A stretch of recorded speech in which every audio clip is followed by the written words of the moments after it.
Salut les amis de la data.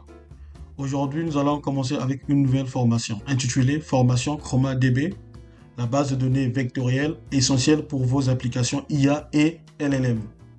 Avec le sous-titre Apprenez à créer et gérer des bases de données intelligentes. Sans plus tarder, lançons dans les détails.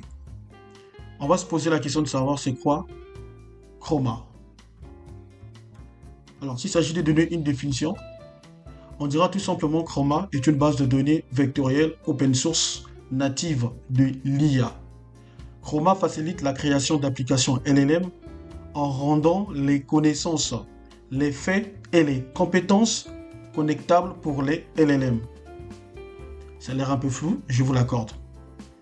Alors, la suite c'est quoi? On va essayer un peu de voir l'architecture de Chroma de cette base de données vectorielle. Comme vous pouvez le constater, ici, considérons que ceci est une application. Et ce qui se passe, c'est quoi? Nous avons donc le prompt permettant effectivement aux utilisateurs de poser des questions tout simplement en langage naturel. Et ici, qu'est-ce qui va se passer? Ce prompt, c'est-à-dire cette information tapée par l'utilisateur en langage naturel, est donc générée avec cette technologie, Generative Embedding. Ça veut dire c'est tout simplement l'intégration générative. Et ces informations sont stockées sous forme de documents, bien sûr, hein. Donc, si vous avez eu à manipuler des bases de données NoSQL, vous allez comprendre très facilement sur cette base de données vectorielle ChromaDB. C'est similaire parce qu'il y a des jargons qui se ressemblent. Vraiment, il y a des choses qui se ressemblent entre ces bases de données. Très bien. Alors, ce qui se passe ici, c'est quoi? Comme vous pouvez le constater, la façon dont l'information est stockée sous forme de documents, hein, vous pouvez le voir. Et cette information donc subit ce qu'on appelle l'intégration embeddings. C'est en anglais tout simplement les intégrations. Ça veut dire que les informations sont écrites en langage naturel. Le langage naturel ici, ça peut être le français ou l'anglais. Et donc transformées en format numérique, c'est-à-dire en valeur des nombres. Puisque les algorithmes d'intelligence artificielle, de machine learning ou de deep learning ne comprennent que des nombres, rien que des nombres, ne comprennent pas tout ce qui est du texte. Raison pour laquelle ici, cette intégration, comme vous pouvez le voir ici, hein, nous avons une chaîne de caractères, c'est-à-dire des mots qui sont donc transformés en nombres, en format numérique tout simplement, pour permettre tout simplement à ces algorithmes-là de comprendre tout simplement ce que vous cherchez ou ce que vous tapez. Voilà un peu ce qui se passe. Et par la suite, c'est quoi? Juste après, nous avons donc un LLM, c'est-à-dire un grand modèle de langage, qui est justement ici, qui renvoie effectivement cette information au niveau de l'utilisateur. Donc, l'utilisateur tape sa requête en langage naturel, et cette information est donc transformée, c'est-à-dire et donc envoyé sous forme de document. Mais par contre, pour chercher cette information dans cette base de données vectorielle, et donc il y aura tout simplement cette intégration, cette intégration, ce qu'on appelle embeddings ici en anglais.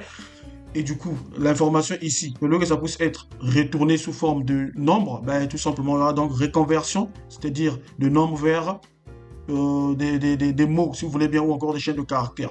Et du coup, voilà, au niveau de l'utilisateur, grâce à un LLM qui est justement ici, dans le contexte tout simplement de ce prompt, qui va donc renvoyer la réponse au niveau de l'utilisateur par rapport à sa question, par rapport à sa requête, si vous voulez, en d'autres termes. Donc, voilà un peu l'architecture, ce qui se passe ici, au niveau de Chroma. Voilà. D'autres personnes disent ChromaDB, vous pouvez dire Chroma, tout court. Voilà.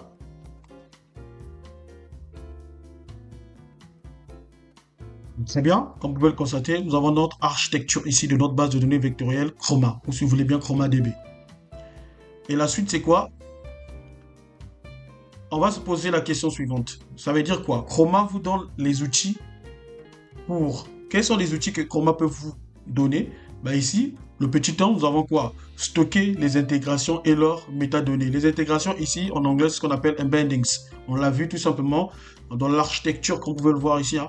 Embeddings, c'est ce qu'on appelle l'intégration. Le fait tout simplement de transformer, c'est-à-dire du texte en format numérique, en nombre, ce qu'on appelle tout simplement embeddings. Et donc, tous ces vecteurs-là, ce qu'on appelle, les puristes vont parler tout simplement de tokens, tout simplement. Donc, les tokens, c'est tout simplement l'ensemble, c'est-à-dire des mots, si vous voulez bien, des phrases transformées en valeurs numériques, puisque les algorithmes d'intelligence artificielle, si vous voulez bien, de machine learning, deep learning, comprennent que des valeurs, c'est-à-dire des nombres, si vous voulez bien. Voilà, pour être beaucoup plus précis, ils comprennent que de nombres, des valeurs numériques et non du texte. Raison pour laquelle, ici, vous pouvez le voir, vous pouvez le constater ici. Donc, le code ici est transformé en 1.0.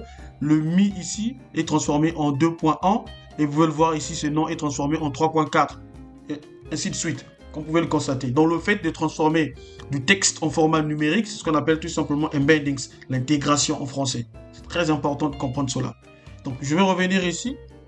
Comme vous pouvez le constater, ce que Chroma vous offre, hein, vous donne, si vous voulez bien, vous permet tout simplement de stocker les intégrations et leurs metadata. Et le deuxième point ici, c'est intégrer des documents et des requêtes. Voilà, ça aussi, ça a l'air un peu flou, hein, je vous l'accorde, mais on fera la pratique, vous allez mieux comprendre. Et le troisième point ici, l'intégration de recherche. Donc, vous pouvez faire des recherches, bien sûr, en langage naturel. Et enfin, Chroma donne la priorité. Premier point, la simplicité, la productivité des développeurs. Donc, Chroma vous donne cette possibilité-là, la simplicité, la productivité, tout simplement aux développeurs. Et puis, vous avez la rapidité.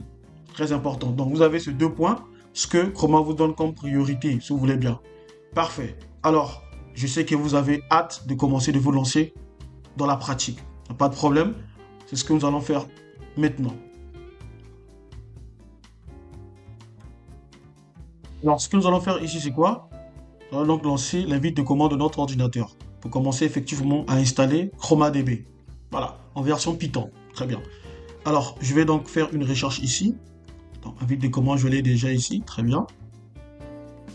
Parfait. Alors, pour l'installer, c'est très simple. Vous tapez la commande si vous voulez bien suivante. Pip install ChromaDB, comme vous pouvez le voir. ChromaDB. Retenez que ChromaDB est une base de données vectorielle qui vous permet tout simplement de développer vos applications IA. Et ce qu'on a dit justement ici, le premier slide, vous pouvez le constater. Hein. Donc, la base de données vectorielle essentielle pour vos applications IA et LLM. Donc, c'est une base de données vraiment adaptée pour ce type de projet. Tout ce qui est lié à l'IA et LLM. Mais sachez que quand je dis IA et LLM, en tout cas, les LLM, c'est tout simplement l'une des technologies tout simplement d'intelligence artificielle. Voilà. Mais ici, je mets juste cette précision-là. Donc, voilà. Donc, sachez que cette base de données est vraiment destinée pour ce type d'application. Donc, d'application IA ou si vous voulez, d'une manière beaucoup plus précise, les LLM. Mais sachez que les LLM, c'est tout simplement l'une des technologies d'intelligence artificielle. Voilà. Très bien. Alors, revenons ici au niveau du prompt. On va donc taper cette commande pour installer notre base de données vectorielle, qui est très adaptée pour tout ce qui est application IA et plus précisément LLM. Donc, je vais donc valider par la touche Entrée pour installer notre base de données. Voilà. Valider par la touche Entrée. Ceci sera installé d'une manière globale. Voilà. Moi, je crois que j'ai eu déjà à l'installer d'une manière globale sur ma machine, raison pour laquelle vous avez vu que l'installation est super fluide et rapide. Ça m'a pas pris du temps parce que c'est déjà installé. Parfait. Alors, ce que nous allons faire, c'est quoi? Soit je peux fermer ceci, hein, c'est déjà fait, c'est très bien. Alors, je vais créer un dossier au niveau du bureau, donc de mon bureau. Donc, je vais cliquer ici. Je vais donc créer un dossier, CTRL-SHIFT-N, raccourci clavier. Je vais donc appeler ça formation. Renommer ce dossier formation, tiré de 8, ChromaDB. Vous pouvez le voir comme ça. Voilà. Je valide par la touche Entrée. Et ce que je fais, c'est quoi? Je sélectionne ce dossier, je fais clic droit pour l'ouvrir au niveau du VS Code. Donc, afficher option, voilà. Et je clique sur ouvrir avec code. Parfait. Voilà. Comme vous pouvez le constater, hein, on vient d'ouvrir au niveau du VS Code. Alors, ce que je vais faire, c'est quoi? Ben, c'est très simple. Je vais donc créer un fichier. Un fichier qui va donc se trouver dans ce dossier qu'on a renommé formation ChromaDB. Donc, je clique ici, comme vous pouvez le voir, hein, sur cette icône, New File, en français, nouveau fichier. Je clique là-dessus et je vais l'appeler app.py, si vous voulez bien. Voilà.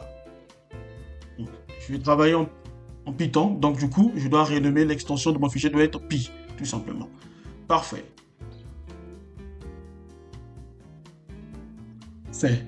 Alors, ce que nous allons faire, nous allons importer ChromaDB. Puisque nous l'avons installé d'une manière globale sur notre machine, pour l'importer au niveau du VS Code, c'est très simple. Vous tapez tout simplement import Chroma, et de toutes les façons, Python va vous proposer cela, VS Code. Bien sûr, comme vous allez taper tout simplement les 3 premières, ou si vous voulez bien les initiales, vous voyez ici, VS Code vous propose, donc c'est installé globalement sur notre machine, et c'est parfait. Je prends juste la proposition de VS Code. Je fais entrer pour effectivement accepter la proposition, puisque je vais utiliser ChromaDB.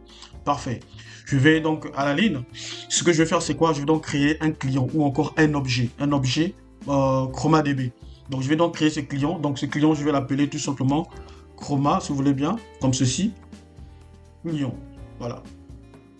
Donc, je vais créer cet objet-là pour faire tout simplement la connexion. Donc, alors, je vais donc faire appel à quoi? C'est-à-dire à ce client-là que je viens d'importer qui est Chroma DB. C'est très bien. Alors, ce qu'il faut faire, c'est quoi? Je vais donc l'appeler ici, hein, ChromaDB, point, comme vous pouvez le constater. Une fois que vous mettez le point, vous allez voir toutes les fonctions ou encore toutes les méthodes qui peuvent être appliquées tout simplement sur ces clients-là ou encore sur cet objet ChromaDB, comme vous pouvez le constater. Nous, ce qui nous intéresse ici, c'est tout simplement, si vous voulez bien, la méthode client, puisque tout simplement, on va créer donc un client, donc je vais mettre client. Très bien. Puisque c'est une méthode, je mets le double des parenthèses à la fin. Voilà. Et je vais à la ligne, c'est parfait. On va de créer tout simplement un objet, si vous voulez bien, un client, ChromaDB. La deuxième des choses qu'il faut faire, c'est quoi? Ben, ici, on va mettre des commentaires, c'est très important pour aider tout le monde, hein. Donc, client, ChromaDB. Voilà, ChromaDB, tout simplement. Voilà, parfait. Alors, troisième élément, ce que nous allons faire, c'est quoi? C'est de créer une collection. Vous pouvez me poser la question, c'est quoi une collection? Ben, c'est très simple. Si vous avez déjà manipulé les bases de données non relationnelles, c'est-à-dire du NoSQL, vous allez comprendre que non, c'est pratiquement la même chose. Vous voyez, avec cette base de données vectorielle, on parle aussi des collections. Si vous voulez également faire le parallèle, si vous voulez bien, avec le monde relationnel, on dira qu'on veut créer donc une table. Donc une collection ici dans le monde relationnel, c'est une table. C'est ce que ça veut dire tout simplement. Parfait. Donc je vais donc créer une collection. Donc je mets un petit commentaire ici. Je vais dire tout simplement créer une création. Donc créer une collection. Donc créer une collection. Donc collection ici, je fais allusion tout simplement d'une table dans le monde relationnel. Bien sûr. Alors, ce qu'il faut faire, c'est quoi? Pour créer donc une collection avec cette base de données ChromaDB, une base de données vectorielle qui est destinée tout simplement pour des applications IA et LLM pour être beaucoup plus précis parce qu'elle est puriste, hein, rappelez-vous. Et ce que nous allons faire, c'est quoi? Vous pouvez aussi poser la question. Bon, les collections ici sont l'endroit où vous stockez vos incorporations, vos documents et toutes les métadonnées supplémentaires. Tout à l'heure, ce que nous allons faire. Alors, pour effectivement illustrer cela, donc je vais donc créer une variable si vous voulez bien. Donc, je vais créer donc une collection ici. Je vais donc faire appel à quoi? Tout simplement à ces clients-là, Chroma, si vous voulez bien, Chroma, ces clients, cet objet qu'on vient de créer. Point quoi? Ben, suivi tout simplement de cette méthode-là, create collection. Vous pouvez le voir. Donc ici, vous créez votre client, c'est-à-dire votre objet. Et par la suite, ce que vous faites, c'est quoi? Vous récupérez cet objet ou ces clients. Vous utilisez la fonction ou la méthode ici, create collection, pour créer une collection. Et cette méthode prend comme argument tout simplement le nom de votre quoi? De votre collection. Voilà, parfait. Donc ici, name, comme vous pouvez le constater, on va lui donner un nom. Par exemple, je prends juste un exemple. Pourquoi pas personne. Je prends juste un exemple. Personne. Voilà. Personne. Donc cette collection s'appelle personne, tout simplement.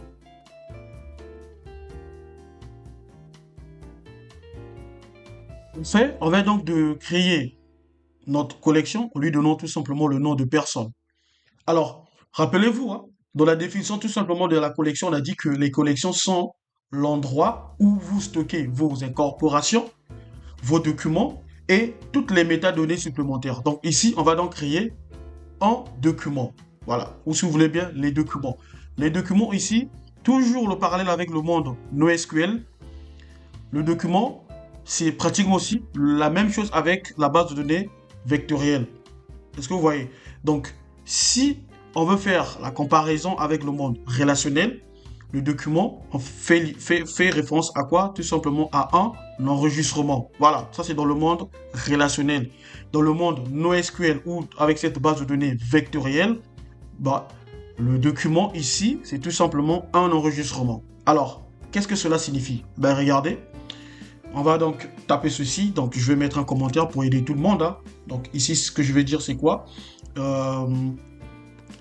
ajouter, si vous voulez bien, ajouter ou ajouter un document, si vous voulez bien, ou créer un document. On va dire créer. Créer un document. Voilà. Sachez que le document dans le monde relationnel, je fais allusion à quoi? À un enregistrement. Parfait. Alors, ce que je vais faire, c'est quoi?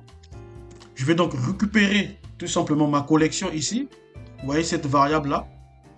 Donc, je vais récupérer cela puisque j'ai tout ceci. Regardez, toute cette fonction, vous pouvez le voir, hein, ce code-là, je l'ai stocké tout simplement dans cette variable appelée collection. Voilà. Vous pouvez changer le nom, hein. Si vous voulez, vous pouvez changer le nom. Ça ne change rien. Voilà. Le plus important, vous devez être cohérent par rapport à ce que vous nommez. Voilà. Et ici, je vais récupérer cette collection. Je vais donc ajouter une méthode appelée add. Add ici signifie tout simplement ajouter. Parce que ça signifie en anglais. Je vais donc sélectionner cette méthode add. Et par la suite, regardez, je mets les parenthèses. J'ouvre cela parce qu'il y aura beaucoup de choses. Regardez déjà même VS Code nous propose. Donc, cette méthode ici attend quoi? L'ID, si vous voulez bien. Vous avez ici d'autres éléments ici. Regardez, vous avez les métadatas. Vous avez les métadatas. Vous avez les documents, vous avez les images et bien d'autres. Voilà. Alors, vous vous rappelez? Ceci, regardez, on va faire ceci. Voilà, parfait, pour que ce soit beaucoup plus clair pour tout le monde. J'ai besoin quoi? D'un document. Je vais donc créer un document. Pour créer un document, sachez que vous mettez donc le mot-clé document égale, vous mettez donc des crochets. Pourquoi les crochets? Parce que vous pouvez avoir un ou plusieurs documents. Voilà. Et par la suite, je vais donc faire ceci pour que ce soit beaucoup plus lisible. Le premier document ici, ce que je vais faire, c'est quoi? Donc, je vais dire par exemple, salut les amis de la data. Salut. Donc, mettre un message. Hein. Donc, voilà. Salut les amis de la data. Voilà. Je mets juste un truc comme ça. Je vais donc, virgule, je vais donc ajouter un autre document. Hein. Voilà. Sachez ceci que je fais allusion tout simplement dans le monde, un enregistrement dans le monde relationnel. Parfait. Alors, le deuxième, c'est quoi? Je vais dire, voilà, pourquoi pas, j'aime la data science. Voilà.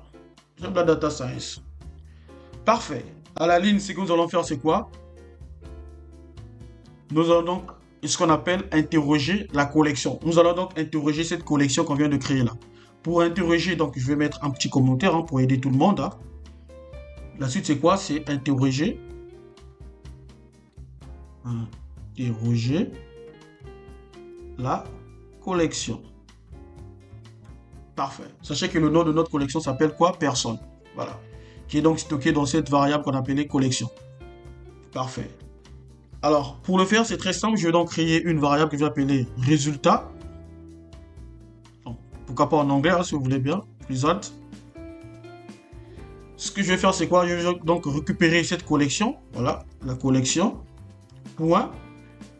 Et vous allez utiliser donc la méthode query. Donc, pour effectivement interroger votre base de données ou votre collection, vous utilisez la méthode query. C'est très important. Comme vous pouvez le voir en français, ça signifie requête.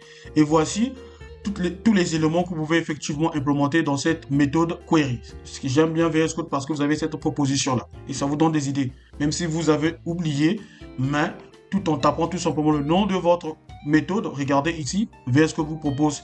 Voilà, c'est très important.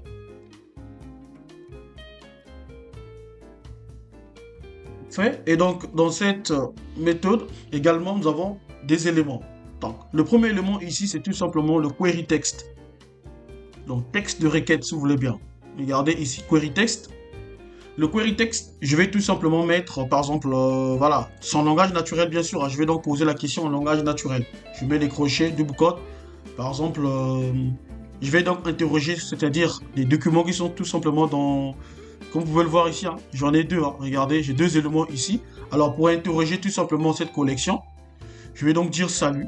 Regardez ce qui va se passer. Donc, je vais dire salut. Regardez, je vais dire tout simplement salut. Et par la suite, ce que je vais faire, c'est quoi? Quel est le nombre de résultats que j'aimerais que, voilà, que ChromaDB puisse retourner? vous avez tout simplement end result, ça veut dire le nombre de résultats.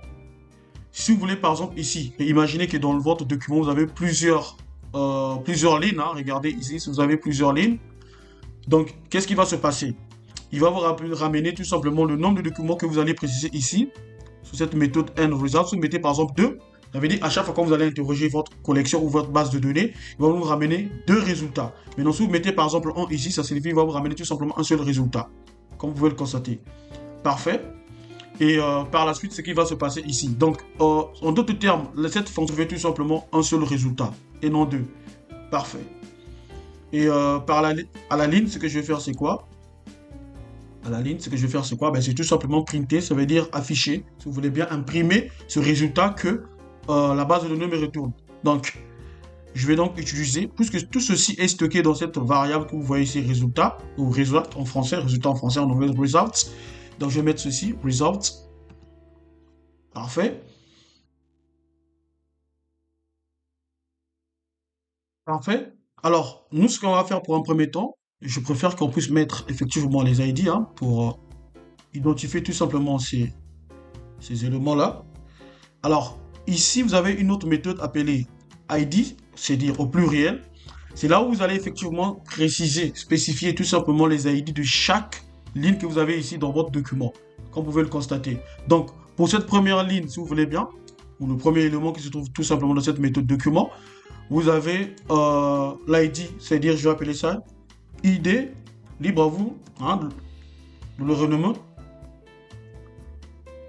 selon votre besoin. Alors ici, le ID en ici fait allusion tout simplement à ce premier élément-là, c'est-à-dire cette première ligne, si vous voulez bien, de ce document, bien sûr. Et là également, vous avez le ID, c'est-à-dire ID2, comme ceci, ID2 pour le deuxième élément. Voilà, parfait.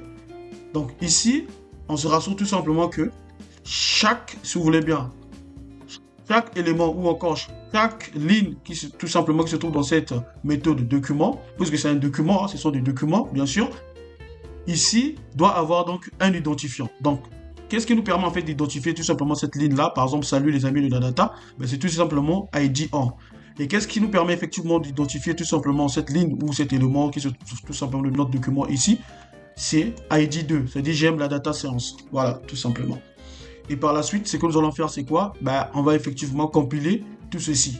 Pour compiler, on va donc cliquer sur Terminal, New Terminal. Très bien. Puisque mon fichier app se trouve dans le dossier formation ChromaDB, parfait. Je vais tout simplement dire à Python, s'il te plaît, essaie de me compiler le programme, c'est-à-dire le code qui se trouve tout simplement dans ce fichier app.py. Donc app.py, comme ceci, comme vous pouvez le constater, et je valide par la touche Entrée. Voilà. Regardez ce qui se passe. Regardez ce qui se passe. Là, c'est pas trop lisible pour vous, hein. De toute façon, bah, on va essayer un peu de voir. Regardez. Ici, c'est une requête en langage naturel. J'ai dit salut. Et qu'est-ce qui se passe? Ben, ici, nous avons quoi? Regardez, l'ID, il détecte c'est quoi? Ce mot-là, que vous voyez, salut, se rapproche beaucoup plus au premier élément ici, comme vous pouvez le voir. Voilà pourquoi on appelle une base de données vectorielle. Donc, c'est vraiment adapté avec tout ce qui est IA LLM. Voilà, pour être beaucoup plus précis, dans ce sens-là. Vous voyez? Donc, quand vous faites une recherche en langage naturel, elle va donc chercher quelle est tout simplement la distance ou encore la probabilité la plus forte tout simplement des éléments qui se trouvent dans votre méthode de document. Et raison pour laquelle ici, il vous ramène tout simplement l'élément le plus probable en fait. Voilà, le plus, comment dirais-je, le plus proche. Et donc, calcule tout simplement la probabilité.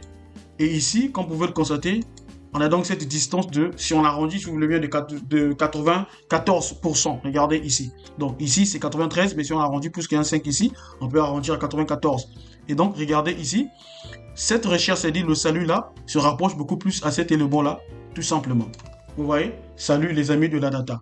Et donc, du coup, il me ramène tout simplement l'élément, c'est-à-dire le premier élément, puisque l'ID ici permet tout simplement d'identifier, si vous voulez bien, un document ou une ligne ou un élément qui se trouve dans votre méthode document. Et donc ici, l'élément qui me ramène, donc il me ramène tout simplement l'ID en question, c'est quoi? C'est l'ID 1. La probabilité ici, regardez la distance ici, calcul, voilà. C'est à 93, si vous voulez bien, vous arrondissez à 94. ici les métadatas, puisqu'on n'a pas spécifié les métadatas ici dans notre fonction, tout simplement add. Regardez ici, metadata, nous n'avons pas de metadata, non, ça veut dire qu'il n'y a rien, c'est vide. Donc là aussi, un binding ici. Vous avez aussi la possibilité de faire tout simplement de l'intégration. Vous pouvez customiser ou personnaliser vos intégrations. Un binding ici signifie intégration. Regardez ici ce pluriel. Ça veut dire quoi? Que vous pouvez effectivement dire que salut ici représente par exemple 0,1. Comme vous pouvez le constater, hein, le slide, regardez l'architecture qu'on a eu à faire ici. Je reviens là. Justement ici, le mot par exemple call ici, avec le bindings ici, les intégrations, si vous voulez intégration au pluriel. On a donc dit que le call ici fait référence à 1.0. Donc, vous avez aussi la possibilité de personnaliser tout simplement vos mots, vos phrases, tout simplement dans vos documents. Mais ici, on a laissé tout simplement à ChromaDB tout simplement de s'en charger, puisque c'est une base de données intelligente. Donc, cette base de données est effectivement adaptée sur tout ce qui est IA, tout ce qui est LLM, si vous voulez bien, beaucoup plus précis, dans ce sens-là. Et donc, c'est tout simplement que la base de données puisse le faire à notre place, c'est parfait. Et regardez ici, il nous ramène le document. Quel est le document ici? Le document, c'est tout simplement cet élément-là. La première ligne ici, tout simplement. Vous voyez? Donc, ici, nous avons deux documents, ou deux éléments ici. Ceci, vous voyez, le premier document. Donc, salut les amis de la data, c'est notre premier document. Et j'aime la data science, c'est notre deuxième document. Voilà. Et c'est très important. Même ici, voilà, comme vous pouvez le voir, et le document qui nous ramène, c'est tout simplement salut les amis de la data. Le URL ici, ça veut dire tout simplement les URL, donc nous n'avons pas. Et la donnée ici, la data, nous n'avons pas également la data. On n'a pas chargé tout simplement cette data, on l'a effectivement inséré nous-mêmes à la main. Parfait. Donc, comme vous pouvez le constater, hein, donc c'est très intéressant cette base de données. Mais non, si vous voulez par exemple l'afficher d'une manière beaucoup plus propre, par exemple, renvoyer tout simplement ceci. Si vous ne voulez pas avoir tous ces détails, ben c'est très simple, il suffit juste tout simplement de pointer cet élément-là. Ouais, de faire tout simplement ce qu'on appelle le slicing. Voilà, tout simplement faire le slicing. Donc on va faire le slicing sur document. Voilà, pour que ce soit beaucoup plus présentable et beaucoup plus propre. Parfait. Alors faisons le slicing pour ramener tout simplement cette information-là. Pour le faire, c'est très simple. Hein. On va revenir ici. Donc tout ceci, on peut commenter. Hein. Ça peut aider quelqu'un. Je commente. Voilà. Je vais à la ligne. Je vais tout simplement utiliser print également. Je vais donc ramener cette variable-là, result. Et par la suite, ce que je vais faire, c'est quoi? Je vais donc mettre les crochets, hein, tout simplement. Regardez, crochet. Puisque je veux afficher rien que ce document, c'est-à-dire un seul document renvoyé par la base de données. Hein. Regardez, je vais donc pointer tout simplement cette méthode-là, document. Donc, je peux faire copier-coller. Regardez, je vais tout simplement faire ceci. Je sélectionne, je copie et je viens coller tout simplement dans les crochets là. Donc, je fais du slicing. Hein. Et par la suite, c'est quoi? Je veux que tout simplement tu puisses me récupérer le premier élément que tu vas me renvoyer et tu m'enlèves également. Regardez, on va laisser ceci. Regardez, on va laisser ceci. On va également compiler. Vous allez voir la différence.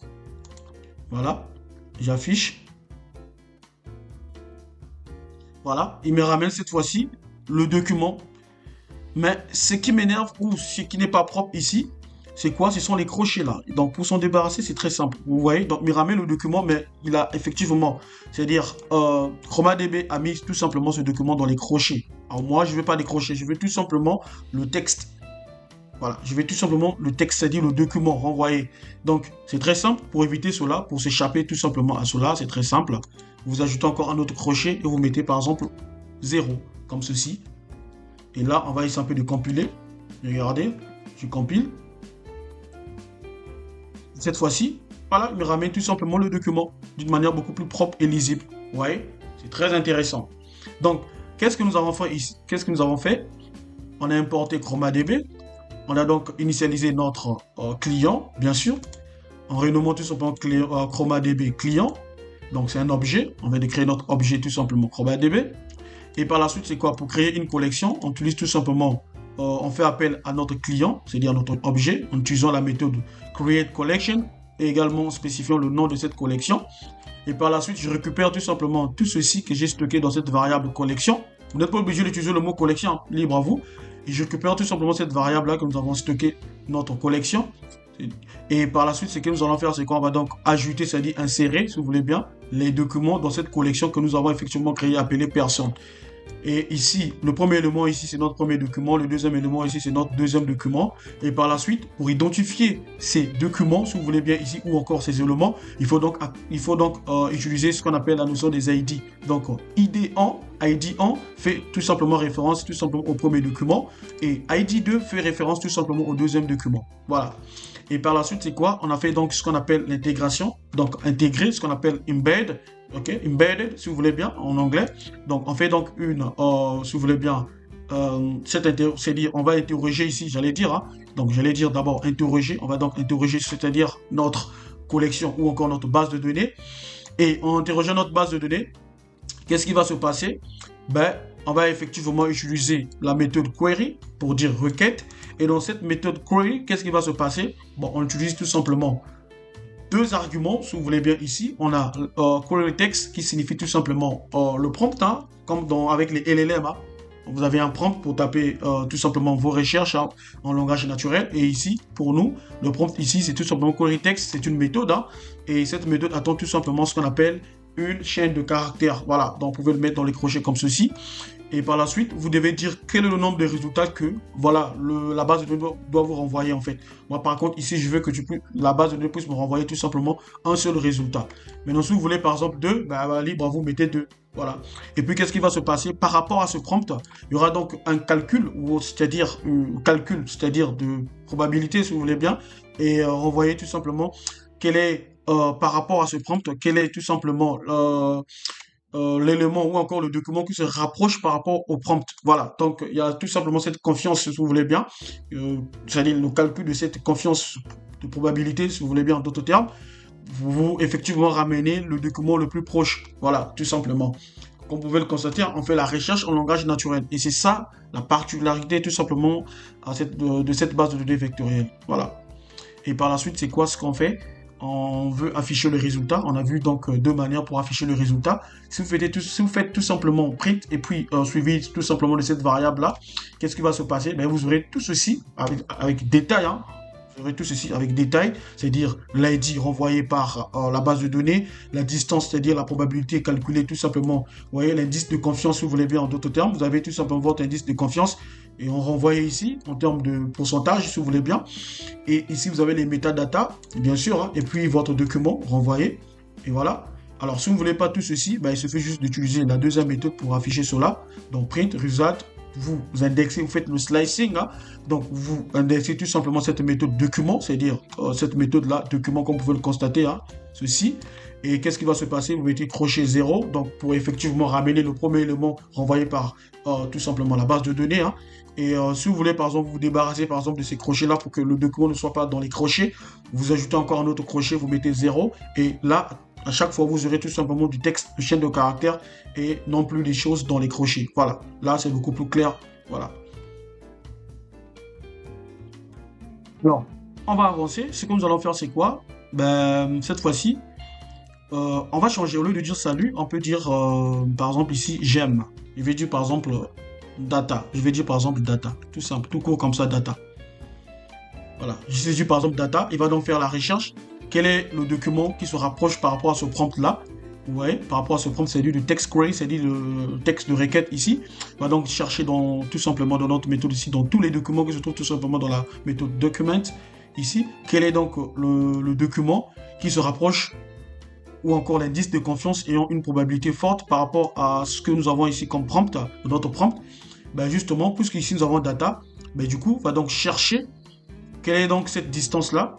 Donc, on va calculer donc la distance entre le prompt, c'est-à-dire la valeur tapée par l'utilisateur, et ce qui existe déjà dans la base de données, dans cette collection. Ben, je crois qu'il va donc renvoyer ce document-là, ce deuxième document, ayant pour ID2, tout simplement. On peut faire le test, hein. Regardez, je tape juste data. Ici, on veut effectivement faire le test. Regardez ce qui va se passer.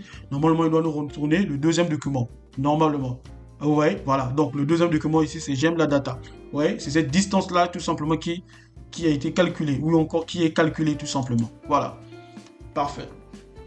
Alors, ce que nous allons faire, c'est quoi? On va donc interroger tout simplement notre collection appelée personne. Hein. Donc, je vais commenter tout ceci. Parfait. Parce que ça peut aider quelqu'un. Alors, ce que nous allons faire, c'est quoi? On va donc utiliser donc notre collection. Regardez ici, notre collection ici s'appelle, on a stocké ça dans une variable appelée collection. Donc du coup, je vais appeler collection en question. J'appelle collection, excusez-moi, collection, point.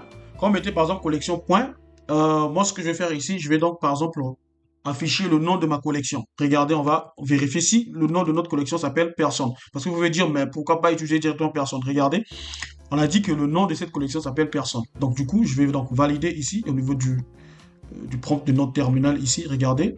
Bon, il faut l'afficher avec, il faut l'afficher parce qu'ici il n'y a rien, c'est normal. Hein, donc il faut faire un print hein, pour afficher tout simplement les résultats. Voilà. Donc si je fais un print, comme ceci, pour afficher le résultat. Voilà. Et là, on va afficher le résultat. On doit avoir personne. Parfait. Donc vous pouvez le voir, le nom de notre collection s'appelle personne. Parfait. Donc on avance. On peut utiliser une autre méthode.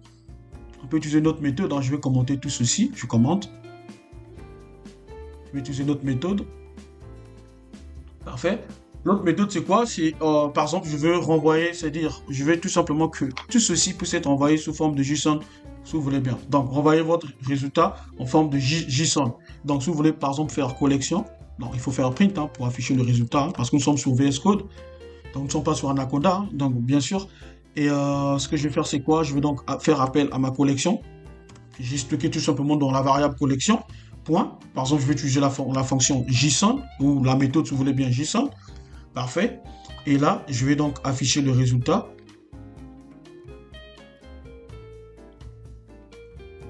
Voilà. Donc ici, vous avez tout simplement l'information ici renvoyée sous forme de JSON, c'est-à-dire de notre collection. Regardez ici, le nom de notre collection s'appelle personne. L'ID tout simplement de cette collection. Ouais. Regardez, vous avez l'ID de la collection ici, généré automatiquement par la base de données ChromaDB. Et ensuite, le metadata ici, nous n'avons rien, pas de metadata. Le tenant ici, regardez ici par défaut, c'est default tenant. Ici, la base de données qu'on utilise ici, c'est la base de données de comment? Default database, c'est-à-dire la base de données par défaut. Voilà, donc on utilise une base de données par défaut. Parfait. On peut également utiliser une autre méthode. Hein. Je vais commenter tout ceci. Donc, ce sont des méthodes que vous pouvez utiliser sur vos collections. Voilà. Donc, une deuxième ou encore troisième méthode qu'on peut utiliser ici, je fais toujours appel à cette variable collection. Cette fois-ci, je peux effectivement parcourir hein, le nombre de documents que j'ai tout simplement dans ma collection. Donc, je vais utiliser la méthode count, comme ceci, qui permet tout simplement de parcourir le nombre de documents qui se trouvent dans votre, dans votre collection. Voilà. Donc, sachez que si vous voulez avoir, par exemple, l'architecture, si vous voulez bien, sachez que dans une base de données vectorielle, vous avez quoi? Des collections. Et dans les collections, vous avez des documents. Voilà. Et donc ici, ce que je vais faire, c'est quoi? Je vais donc afficher, valider tout ceci. Voilà. Donc ici, me ramène 2. 2 ici, ça signifie j'ai 2 documents. C'est ce que ça signifie tout simplement. Voilà. Ça veut dire que j'ai 2 documents dans ma collection personne. C'est très intéressant. Voilà.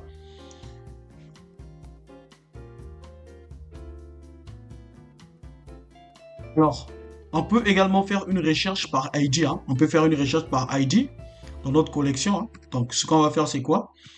Je vais donc utiliser toujours notre collection, hein, donc, qui est stockée dans la variable collection, hein, rappelez-vous. Donc, ce qu'on va faire, c'est quoi? C'est d'avoir printé, hein, sinon on n'aura rien. Nous sommes sur VS Code, nous ne sommes pas sur Jupyter. Hein. Donc, on va faire ceci, collection, point, get. Quand on mettait get ici, ça veut dire qu'on veut récupérer quelque chose. Voilà. Donc, le get ici, puisque c'est une méthode, hein, je mets des parenthèses, attend tout simplement un argument. Regardez ici, si je mets par exemple ID, je vais mettre ID ici, je vais par exemple récupérer le premier ID, c'est-à-dire le premier document. Voilà, le premier document, quel est son ID? Ben, l'ID c'est quoi? C'est l'ID 1. Donc c'est ce que je vais faire ici, double quote ou simple quote, je mets donc ID 1 comme ceci. Voilà, donc je vais récupérer tout simplement le document qui se trouve dans ma collection personne.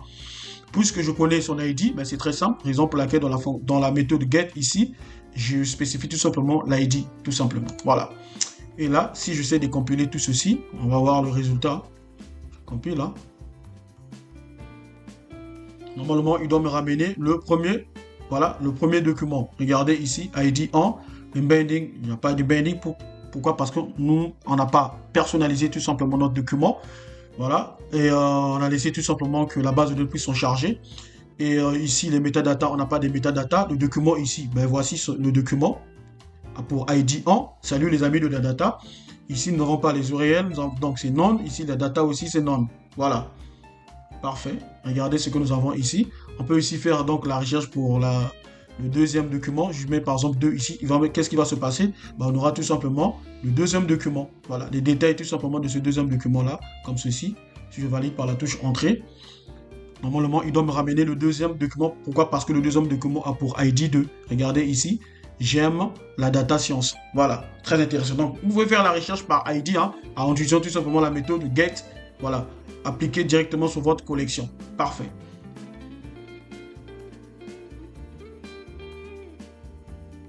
Alors, les amis, ce que nous allons faire ici, c'est tout simplement faire un projet. Donc, on va faire un projet, c'est-à-dire notre premier projet. On va tout recommencer à zéro et voir un peu ce qu'on peut apporter comme modification. Voilà, vous allez voir, 2-3 trucs vont changer ici. Mais, restez scotché, vous allez voir, c'est très intéressant. Bien, alors, ce que je vais faire, c'est quoi? Je vais commenter tout ce code-là. Tout ce code. Pourquoi je le commente? C'est parce que ça pourrait aider quelqu'un. Je mettrai le code, comme vous voyez, hein, tout ceci dans la description de cette formation. Comme ça, vous serez redirigé sur mon compte GitHub pour télécharger effectivement tout ce que vous voyez ici. Voilà. Vous allez retrouver cela dans la description de cette formation. Voilà. Il y aura un lien que je mettrai tout simplement dans la description de cette formation. Parfait. Donc, on va donc faire un projet. Donc, on va faire un projet. Hein. Pourquoi pas? Donc, on va faire un projet. Donc, notre premier projet. Hein. Donc, le premier projet, c'est quoi? Ben, on va tout simplement, comme d'habitude, importer notre base de données, si vous voulez bien, notre ChromaDB. Hein. Voilà. Et par la suite, rappelez-vous, quand vous importez ChromaDB, il faut faire quoi? Il faut donc créer cet objet-là, c'est-à-dire le client. Donc, je vais l'appeler pourquoi pas client tout simplement comme ceci. Donc, je vais l'appeler client. Donc, pourquoi pas, moi, je vais l'appeler par exemple client DB. Libre à vous. Hein. Parfait. Donc, client Chroma. Peu importe, donc client Chroma, pour que ce soit beaucoup plus clair. Chroma. Client Chroma. Et ce que je vais faire, c'est quoi? Je fais appel tout simplement à notre ChromaDB. Voilà. ChromaDB.a. Cette fois-ci, je vais utiliser... bien sûr, bon, on va commencer. Vous allez voir au fur et à mesure, on va avancer. Donc, je fais appel à client. Donc, tout simplement, cette méthode client. Parfait, il n'y a pas de problème. Hein. Je vais à la ligne. Ce que je vais faire, c'est quoi? Je vais donc créer une collection. Alors, pour créer une collection, on a dit c'est quoi? Ben, tout simplement, je vais donc créer d'abord une variable là où je vais stocker cette collection pour que je puisse manipuler cela. Pourquoi pas? Je vais appeler ça call pour dire collection. Hein, vous voyez, hein, libre à vous de lui donner un nom propre, mais ça doit être cohérent sur ce que vous faites. Voilà, moi j'appelle tout simplement call, qui signifie tout simplement collection. Voilà. Très bien. Et par la suite, ce que je vais faire, c'est quoi? Je dois récupérer cet objet client Chroma. Hein. Donc, client Chroma. Point. Quand vous mettez point, sachez que VS Code est très intelligent, vous propose toutes les fonctions ou toutes les méthodes qui peuvent être appliquées sur cet objet-là, sur ce client-là. Alors, ici, puisque je vais créer une collection, je vais donc utiliser donc la méthode quoi? Pour créer une collection, on utilise la méthode create collection. Oui, c'est vrai, mais sauf que dorénavant, oubliez la méthode create collection. Parce que cette méthode a des insécurités, tout simplement. Imaginez si déjà la collection existe, vous allez encore recréer la même collection. Donc, il y aura quoi? Voilà, redondance d'informations dans votre base de données. Voilà, en gros, dans votre collection, si vous voulez bien. Ouais, alors cette fois-ci, dorénavant, utilisez cette méthode. La méthode get or create collection. C'est cette méthode dorénavant que vous devez utiliser. Parce qu'il y a une sécurité qui est là. Donc, soit je vais récupérer ou je crée. Donc, si cette méthode... Alors, qu'est-ce que cette méthode fait? C'est très simple. Hein? Cette méthode, tout simplement, fait quoi? Va vérifier est-ce que le nom de la collection que la personne veut créer existe, oui ou non. Si ça existe, qu'est-ce qui va se passer? Il va tout simplement faire quoi? Une mise à jour, tout simplement. Vous voyez? Donc, ça ne va pas impacter. On n'aura pas une erreur, tout simplement. Donc, voilà pourquoi on dit get or create. C'est pour la sécurité. Et par la suite, c'est quoi? Je vais donc utiliser la méthode name. Donc, name ici, c'est tout simplement le nom de la collection on veut lui donner tout simplement. Donc, le nom ici, alors, qu'est-ce qu'on peut donner comme nom pour notre collection? Parce qu'on a déjà utilisé personne. Cette fois-ci, on va appeler ça par exemple book ou livre. Je vais dire book en anglais. Voilà, books, si vous voulez bien en anglais comme ceci, au pluriel. Books. Parfait. Alors, on vient lui donner un nom et cette collection, on vient de stocker ça dans une variable appelée call pour qu'on puisse manipuler cela. C'est ça le but. Rappelez-vous, hein, on a fait une formation là-dessus sur la programmation Python, hein, donc l'algorithme et programmation en langage Python. Donc, on a parlé largement sur toutes ces notions que vous voyez ici, les mots techniques que j'utilise. Voilà. Et rappelez-vous, on avait dit dans cette formation qu'à 90%, on peut même dire 90%, 80-90% en informatique, même en data, ou en data, rappelez-vous, même en intelligence artificielle, on manipule que des quoi? Des variables. Voilà, des données, bien sûr. Donc, ceci, c'est-à-dire la variable call permet tout simplement d'être manipulable. Donc, ça nous permet tout simplement de manipuler cela. Voilà. Alors, la suite, c'est quoi? C'était juste une parenthèse, hein, les amis. Alors, si vous intéresse, allez-y. Vous allez retrouver cela dans la chaîne, bien sûr, hein, Rostec.ai. Vous allez retrouver la formation. Formation partie numéro 1, algorithme et structure de données en langage Python. C'est vraiment une formation riche, vraiment en informations et d'autres éléments. Voilà. Donc, libre à vous d'aller jeter un coup d'œil et de laisser un j'aime et de partager effectivement la formation. Parfait. Donc ici, on va continuer. Ce qu'on va faire, c'est quoi? Puisqu'on vient de stocker tout simplement notre collection en créant tout simplement une variable call, à la ligne, ce que je vais faire, c'est quoi? Ben, je vais donc effectivement ajouter des documents tout simplement dans ma collection appelée book. Parfait. Donc, pour ajouter donc des documents dans cette collection, il suffit juste de faire quoi? De récupérer cette variable call et d'appliquer une méthode appelée add. Add qui signifie ajoute. Donc, on va ajouter des informations tout simplement dans cette collection qu'on a nommée book. Et ceci a été stocké dans cette variable appelée call. Comme vous pouvez le voir, collection. Et du coup, je récupère la variable call et j'utilise la méthode add. Mais là aussi, je vous demande dorénavant de ne plus utiliser la méthode add. Imaginez un peu si le document existe. Alors, qu'est-ce qu'on aura? Des doublons. Donc ça, ce n'est pas bien. Alors, nous, ce qu'on va faire, c'est quoi? Si le document existe et qu'on veut effectivement ajouter le même document, ben, tu fais justement la mise à jour au lieu de faire des doublons, tout simplement. Rappelez-vous, en data cleaning, si vous voulez bien, donc c'est très important, quand vous nettoyez vos données, vous faites l'analyse, quand vous faites l'analyse de vos données, de toujours éliminer le doublon. Voilà, pour ne pas effectivement biaiser les performances de votre modèle. Voilà, bien.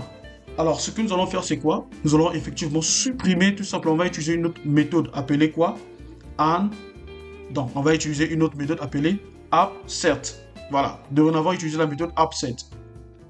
Donc, on va utiliser appset comme ceci. Voilà, et des parenthèses. C'est très intéressant.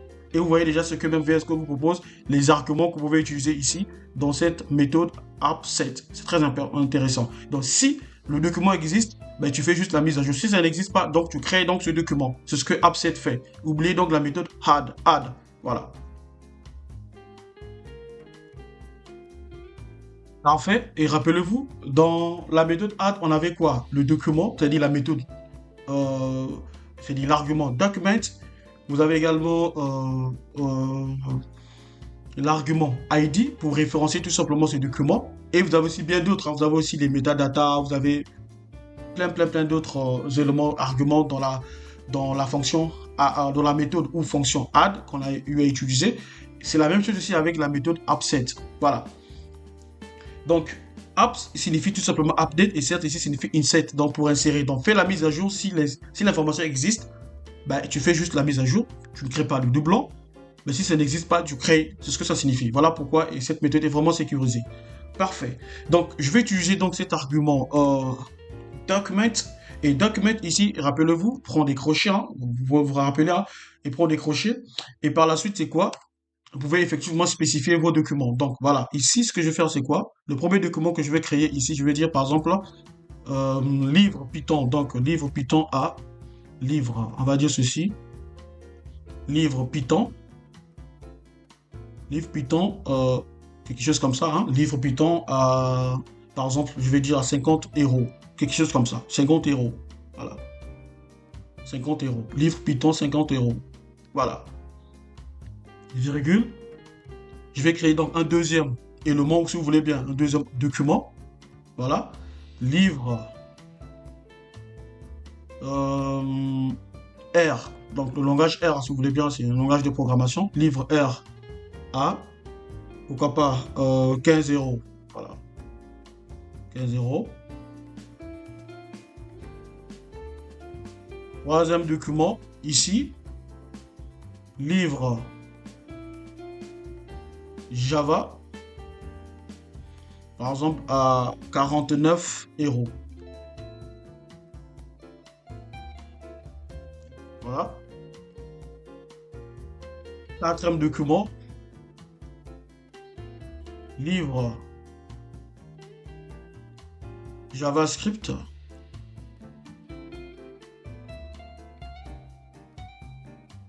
à, pourquoi pas, 18 euros. Voilà. Juste ça. Et par la suite, ce que je vais faire, c'est quoi?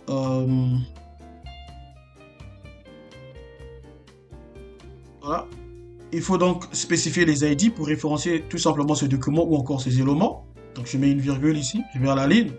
J'ai donc un autre argument appelé IDs, c'est-à-dire au pluriel, hein, comme vous pouvez le voir. Et ici, vous allez spécifier tout simplement les ID pour référencier ces documents ou encore ces éléments. Nous avons combien de documents ici? 1, 2, 3, 4. 4 documents ou 4 éléments ici. Donc chaque élément doit avoir son ID. Donc je vais faire ceci. ID1 pour tout simplement le premier document. ID2 pour le deuxième document. ID3 pour le troisième document. Et enfin, ID 4 pour le quatrième document. Parce que nous avons 4 documents, 4 éléments ici. Parfait. Bon, nous, on va pas spécifier, on va pas utiliser embedding. Vous pouvez utiliser tout ceci embedding. Comme regardez, embedding, c'est dire des intégrations. Quand vous faites embedding ici, ça signifie vous voulez effectivement traduire, c'est-à-dire ce mot par exemple livre. Vous voulez que ce soit quelle valeur? Rappelez-vous, je vous ai dit en amont que les algorithmes de l'intelligence artificielle, machine learning, deep learning, tout ce que vous voulez, ne comprennent que quoi? Des nombres, des valeurs numériques. Donc, ce texte ici, c'est tout simplement pour référencier ces informations dans la base de données. Pourquoi? Parce que ChromaDB, c'est une base de données vectorielle spécialisée tout simplement en IA. Donc, du coup, tout ce qui est IA, tout ce qui est machine learning, deep learning, rappelez-vous, rien que des quoi? Des valeurs numériques, ne comprennent pas du texte. Voilà, c'est très intéressant. Maintenant, nous, on va laisser tout simplement que cette base de données, parce que par défaut, cette base de données utilise une intelligence artificielle pour effectivement faire des intégrations. Quand je dis intégration, je fais allusion aux embeddings en anglais. Donc, va donc effectivement traduire chaque mot que vous voyez ici dans chaque document en format numérique, c'est-à-dire en nombre. Et le fait d'effectivement de transformer un mot, une phrase en format numérique, en nombre, ce qu'on appelle embeddings. Vous voyez, embeddings. Et donc, stocke cela dans un vecteur, ce qu'on appelle tout simplement un token. Tout ceci, voilà, ce sont des notions un peu profondes, mais comprenez que non, le fait de transformer un mot ou encore une phrase en format numérique, c'est ce qu'on appelle tout simplement en anglais embeddings. En français, ce qu'on appelle les intégrations. Puisque ces algorithmes ne comprennent que des valeurs, des nombres. Voilà, c'est ce qui se passe tout simplement. Parfait. Donc, moi, je ne vais pas utiliser tout simplement cet argument embeddings. Je vais laisser tout simplement Chroma, l'intelligence artificielle de Chroma, puisse le faire à notre place tout simplement. Voilà ce que je veux faire. Pourquoi galérer? Je laisse Chroma faire cela à notre place pour que c'est une base de données vectorielle intelligente. Il y a eu donc une intelligence artificielle derrière, va donc s'en charger pour faire tout simplement ce qu'on appelle embeddings en français, les intégrations. Le fait de transformer ces mots, que vous voulez bien, tous ces chaînes en fait, ces valeurs en format texte, si vous voulez bien, en format numérique. Voilà. Parfait. Alors, ce que je vais faire, c'est quoi? Je vais aller à la ligne. Hein. Je vais donc aller à la ligne. Pour faire quoi? Ben, je vais donc créer donc une variable ici que je vais appeler result, pourquoi pas. Je vais appeler ça result, comme d'habitude pour dire résultat au pluriel en anglais. Voilà. Et ici, je fais appel à quoi? Ben, tout simplement à ma variable call, que je... Rappelez-vous, hein, cette variable, elle est faite pour quoi? Pour être manipulée. Donc, je vais donc manipuler cette variable call, notre collection, effectivement. Donc, on a stocké tout simplement dans notre collection books, qu'on a stocké tout simplement dans la variable call. Et donc, du coup, on a inséré tout simplement les informations qui sont tout simplement les documents. Nous avons 4 documents ici avec leur ID pour référencer cela. C'est très bien. Et ensuite, je vais faire quoi? J'utilise la méthode query pour effectivement, donc query comme ceci, query pour dire tout simplement requête. Vous voyez? Et ici, la requête se fait en langage naturel. Vous voyez? Dans d'autres bases de données, par exemple des bases de données, que ce soit des bases de données relationnelles, des bases de données non relationnelles, le requête ici, ça se fait avec, voilà, si c'est des bases de données, par exemple, relationnelles, il faut du SQL. Vous voyez, c'est du SQL. Mais des bases de données non SQL, par exemple, MongoDB et bien d'autres, ben, eux utilisent quoi? Ben, tout simplement ce qu'on appelle des objets. C'est-à-dire quoi? Ils utilisent des objets, c'est-à-dire les méthodes pour interroger votre base de données. La différence est qu'avec cette base de données vectorielle, vous faites votre recherche, vous tapez vos recherches en langage naturel, c'est-à-dire que ce soit en français ou en anglais. C'est ça l'avantage. Donc, on n'a pas besoin de faire du SQL, on n'a pas besoin d'utiliser des méthodes, par exemple, sur des bases de données non SQL. Donc, ici, c'est tout simplement en langage naturel. Donc, tu tapes tout simplement ta phrase en français, que ce soit en français ou en anglais. Voilà, tu as l'information directement. Et c'est ça l'avantage. Et c'est beaucoup plus rapide. Voilà pourquoi vous allez voir l'une des priorités tout simplement de cette base de données, il y a la rapidité. Vous voyez, c'est très rapide et ça permet effectivement aux développeurs d'être beaucoup plus productifs. Au lieu de se perdre de temps sur tout ce qui est SQL, tout ce qui est NoSQL, tout ça, on n'a pas besoin sur des bases de données vectorielles, plus précisément sur ChromaDB. C'est ça l'avantage de ChromaDB. Donc vous faites votre recherche en langage naturel, en français, du texte, vous tapez du texte et vous avez les informations dans votre base de données, dans vos collections. C'est ça l'avantage, les amis. Parfait. Donc je vais aller à la ligne comme ceci pour que ce soit beaucoup plus clair. Je vais donc ici, je vais créer une variable justement là, une variable. Cette fois-ci, je vais créer une variable que je vais appeler, pourquoi pas, euh, requête, si vous voulez bien, query, si vous voulez bien, ou bien texte, comme ceci, hein, en anglais, on va laisser en anglais, hein, les amis, donc texte comme ceci, voilà. Et, je vais laisser d'abord vide, hein, vous allez comprendre pourquoi, je vais y revenir, hein. Ici, dans notre méthode query, rappelez-vous, vous avez minimum 2 arguments. Bien sûr, vous avez encore d'autres arguments ici, au minimum deux arguments. Voilà.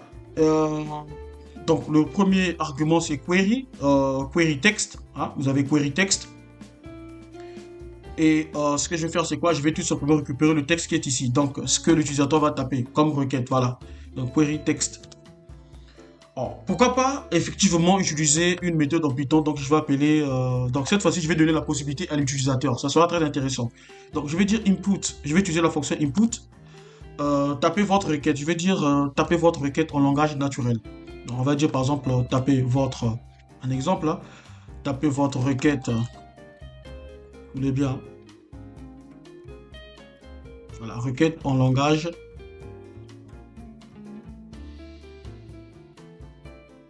naturel, voilà, 2 points. Tapez votre recherche en langage naturel. Parfait. Et ici, je stocke cela dans cette variable là que j'ai renommée ici texte en anglais. Et ce qui va se passer, puisque l'argument, comme vous pouvez le voir ici, query text, ici attend tout simplement le texte, c'est-à-dire que l'utilisateur va taper en langage naturel pour aller faire la recherche dans la base de données, plus précisément dans la collection. Voilà. Et ici, ce que je vais faire, c'est quoi? J'ai effectivement utilisé hein, ce texte, bien sûr, virgule. Et enfin, rappelez-vous, dans la méthode ici, query, vous avez plusieurs arguments, mais pour que cette méthode puisse fonctionner, vous avez au minimum 2 arguments. Donc, le query text et quoi encore? Le nombre de résultats renvoyés. Donc ici, je vais mettre and result, comme ceci. Je ne vais pas mettre 2, mais je vais juste tout simplement mettre un seul. Donc, je veux que ça puisse retourner un seul résultat, parmi tant d'autres. Voilà. Donc, rappelez-vous que l'argument and result permet tout simplement de renvoyer le nombre de résultats. Donc, voilà. Nous, ici, on a mis 1. Voilà. Combien de résultats retournés, si vous voulez bien. Voilà. Parfait. Et qu'est-ce qui va se passer? Cette requête en langage naturel, rappelez-vous, va donc être, c'est-à-dire va donc être gérée, transformée en format numérique, en nombre. Donc, qu'est-ce qui va se faire? Ben, c'est Chroma qui va s'en charger tout simplement de récupérer la requête, c'est-à-dire l'information de l'utilisateur, c'est-à-dire la demande de l'utilisateur, puisque ce serait du texte en langage naturel. Chroma va donc s'en charger de transformer cela en format numérique et de comparer effectivement ce qui est dans votre collection ici en format numérique, rappelez-vous, et regarder, calculer la distance et ramener la distance la plus proche, effectivement, ayant un score élevé. Voilà, parfait. Et par la suite, ce que je vais faire, c'est quoi? Tout simplement, je vais utiliser donc la méthode, si vous voulez bien, print de Python et afficher le résultat. Je vais donc utiliser la variable result pour afficher le résultat. Ben, ça sera tout simple, on aura beaucoup de détails, hein. Rappelez-vous, on l'a utilisé et ensuite on pourra faire le slicing. Ça, c'est pas un problème. Mais pour un premier temps, on va donc laisser comme ceci. Ici, on va donner la possibilité à l'utilisateur. Rappelez-vous, la fonction input permet tout simplement de donner la possibilité à l'utilisateur de taper quelque chose provenant du clavier. C'est très important. Voilà. Alors, ce que je vais faire ici, c'est quoi? Je vais donc compiler tout simplement ce programme, hein. Parfait. Et là, je vais donc dire Python, s'il te plaît, exécute-moi le code qui se trouve dans le fichier app.py. Voilà. Je valide. Ouais, c'est mal écrit, hein. Attention, c'est app. Voilà. App. Voilà. Donc là, il va nous donner le prompt. Voilà, vous voyez, tapez votre requête en langage naturel. Je vais lui dire, je veux, par exemple, je veux un livre Python. Je veux le prix d'un livre. Bon, voilà, je veux le prix. Bien, donne-moi le prix. Voilà, donne-moi, ce serait mieux, donne-moi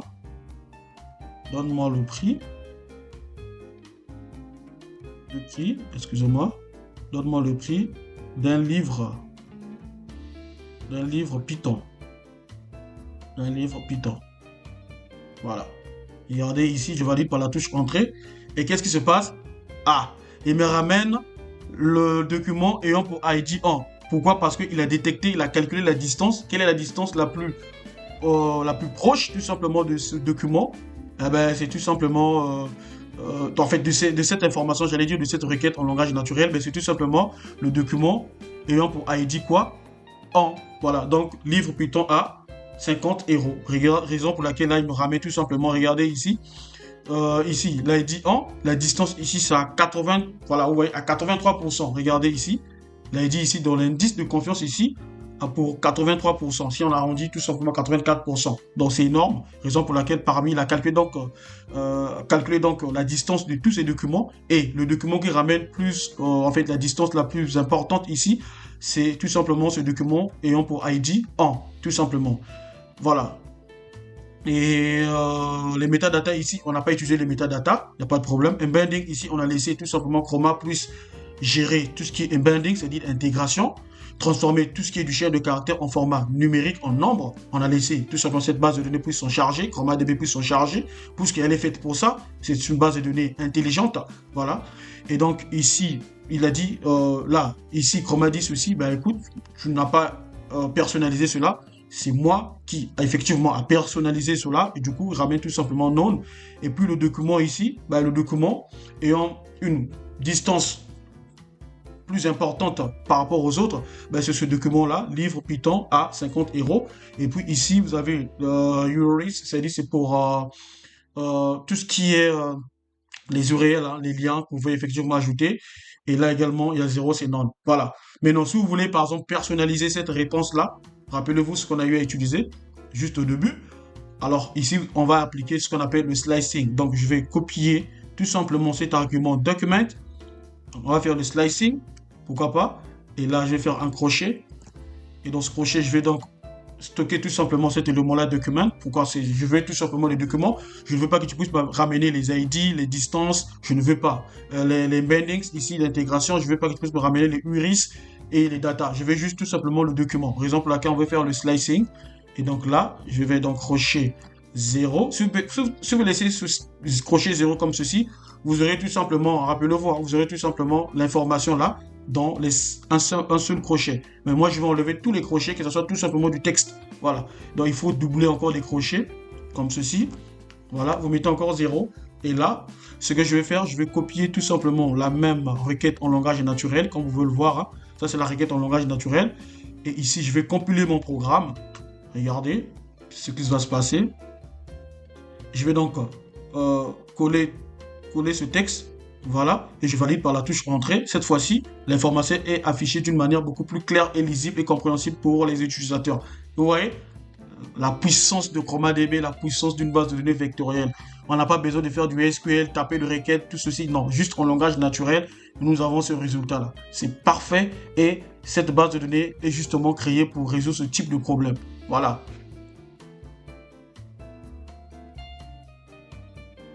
Fait. Alors, je vais également compiler. Cette fois-ci, je vais voir pour le deuxième document, hein. Je vais valider. Voilà, je vais coller tout simplement du texte. Je fais la même requête, hein, en langage naturel. Pourquoi pas, je vais copier-coller ici. Tac, tac, tac, tac, je l'ai perdu. Non, ça est là, voilà. Je copie cette fois-ci le de Python. Ben, je vais dire par exemple Java. Regardez, je vais dire Java. Normalement Java, ben voilà, il me ramène livre Java 49 €. Ah ben c'est quel document? Voilà, c'est le document qui a un ID ayant pour ID, je crois, numéro, ID combien? ID 3. Voilà, c'est ça. Donc, vous voyez, quand je dis Java, ben, effectivement, hein, il calcule tout simplement la distance. Il me ramène tout simplement la distance ayant plus, comment dirais-je, ayant en fait la valeur la plus élevée, si vous voulez bien. Donc, c'est tout simplement livre Java 49 € avec l'ID 3, tout simplement ici, ID 3. Voilà. Cette fois-ci, si je fais par exemple pour R, hein, cette fois-ci, je vais faire pour R. Voilà, cette fois-ci, livre R. Voilà, comme ceci. Et là, il me ramène le livre. Voilà, livre R à 15 €. Donc, c'est l'ID 2, tout simplement. ID 2, comme ceci. Et cette fois-ci, pour l'ID 4, on va faire ceci. Je copie. Non, non. Voilà. Regardez ce qui va se passer. Je compile. Par exemple, je dis JavaScript. Ou tout comme, au lieu de dire, voilà, je dis par exemple JavaScript. Si tu tapes par exemple JavaScript, pourquoi pas. Voilà, au lieu de taper tout ce qu'on a fait là. Pourquoi pas JavaScript. Si je tape uniquement JavaScript, et donc du coup, dit livre JavaScript à 18 €. Tout simplement. Voilà. Donc, c'est cette détection-là. Parfait. Alors, c'est bien ce qu'on veut de faire. On va essayer un peu d'avancer, hein. Voilà, faire un pas vers la difficulté pour essayer un peu de voir d'autres éléments qu'on peut effectivement exploiter avec cette base de données vectorielle ChromaDB, spécialisée tout simplement pour les applications IA et LLM pour être beaucoup plus précis. Et donc, c'est ce que nous allons faire, les amis. Parfait. Parfait. Mais avant avancer, j'aimerais qu'on puisse... voilà. On va faire ceci. Je vais commenter ce prompt-là. Je vais commenter tout ceci, hein, ce code-là. Voilà. Je commente ceci. On va essayer un peu de voir le nombre de documents dont nous avons ici. Voilà, je vais commenter également tout ceci, query là. Pourquoi pas, je vais commenter ça. Et ça aussi, je vais commenter, hein. Voilà, parfait. Alors, je vais récupérer tout simplement ma collection. Je vais demander, vérifier le nombre de documents que j'ai, hein, dans cette collection. Count, j'utilise la méthode count. Alors, si vous faites ceci, vous n'aurez rien. Donc, il faut utiliser la fonction print pour afficher parce que vous n'êtes pas dans... Vous n'utilisez pas Jupyter ou Jupyter Notebook ou Jupyter Lab. Donc, voilà. Et ici, ce que je vais faire, c'est quoi? Je vais simplement nettoyer mon terminal CLS. Je vais donc valider tout simplement mon programme. Normalement, il doit me ramener 4. Et effectivement, 4. 4 ici qui fait allusion à quoi? À 4 documents. Voilà. 4 éléments dont nous avons ici. Premier, deuxième, troisième, quatrième. Voilà, super. Et puis le nom de notre... on peut effectivement vérifier. Hein. On peut vérifier le nom tout simplement de notre document. Ici, je vais taper tout simplement call. Rappelez-vous, .name. Si vous mettez call.name, pour effectivement afficher le nom de votre document. Collection, excusez-moi. Parfait. Voilà, donc le nom de notre collection, c'est quoi? C'est Books, comme vous pouvez le voir ici, hein. Justement, le code justement là. Là, ce qu'on avait fait ici, get, donc get or create collection, name, ici, égal, ici, books. Bon, égal ici, c'est pas l'égalité, hein, c'est une affectation, hein. Rappelez-vous, hein, c'est la programmation. C'est très important. Bien, on peut faire autre chose, hein. On avait vu, hein, on peut faire la recherche par ID. On a vu ce qu'on avait vu, hein, depuis le début là. On peut utiliser les mêmes fonctions pour interroger tout simplement la collection Books. Hein. Vous pouvez utiliser les mêmes fonctions pour effectivement interroger votre collection. Voilà. Mais on va passer à autre chose. Parfait.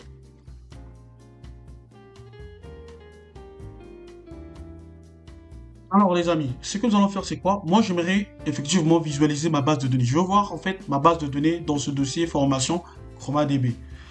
Alors, c'est ce qui va changer ici. Alors, on va d'abord tout commenter. Hein. On va donc commenter tout ceci. On va commenter tout ceci. Parfait. Voilà. Alors, ce que je vais faire, c'est quoi?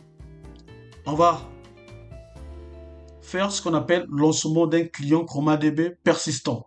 Voilà. Donc, on va effectivement créer, générer les fichiers ou encore un dossier pour notre base de données pour que ce soit visible. C'est ce que nous allons faire. Donc, lancement d'un client Chroma persistant. Alors, je vais donc taper un commentaire ici. Je vais dire lancement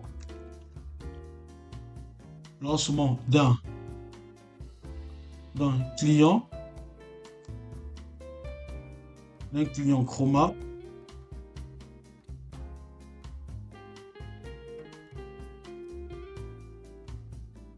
persistant. Parfait. Donc, lancement d'un client Chroma persistant. Comment ça se passe? Alors, c'est très simple, hein, comme d'habitude, hein, on importe. Donc, on importe tout simplement notre ChromaDB. Hein. Voilà, ChromaDB. Et à la ligne, ce qui va se passer, c'est quoi? Ben, on va utiliser une autre configuration. Donc, en faisant quoi? Ici, ça doit être à la ligne. Hein, c'est très important. Parfait. Je vais donc utiliser une variable, c'est-à-dire notre objet client que je vais appeler. Hein. Je fais appel à ChromaDB, bien sûr. Hein. Point. Cette fois-ci, je vais utiliser la méthode persistent. Regardez, persistent client. Ouais. Donc, je vais tout simplement visualiser le dossier tout simplement de ma base de données. Je veux voir en fait ma base de données. Voilà, le contenu de ma base de données, c'est fichier généré tout simplement. Alors, je vais mettre 2 points. Regardez ce qui se passe ici. Cette méthode, si vous voulez bien, attend quoi? Un chemin, ce qu'on appelle path en anglais.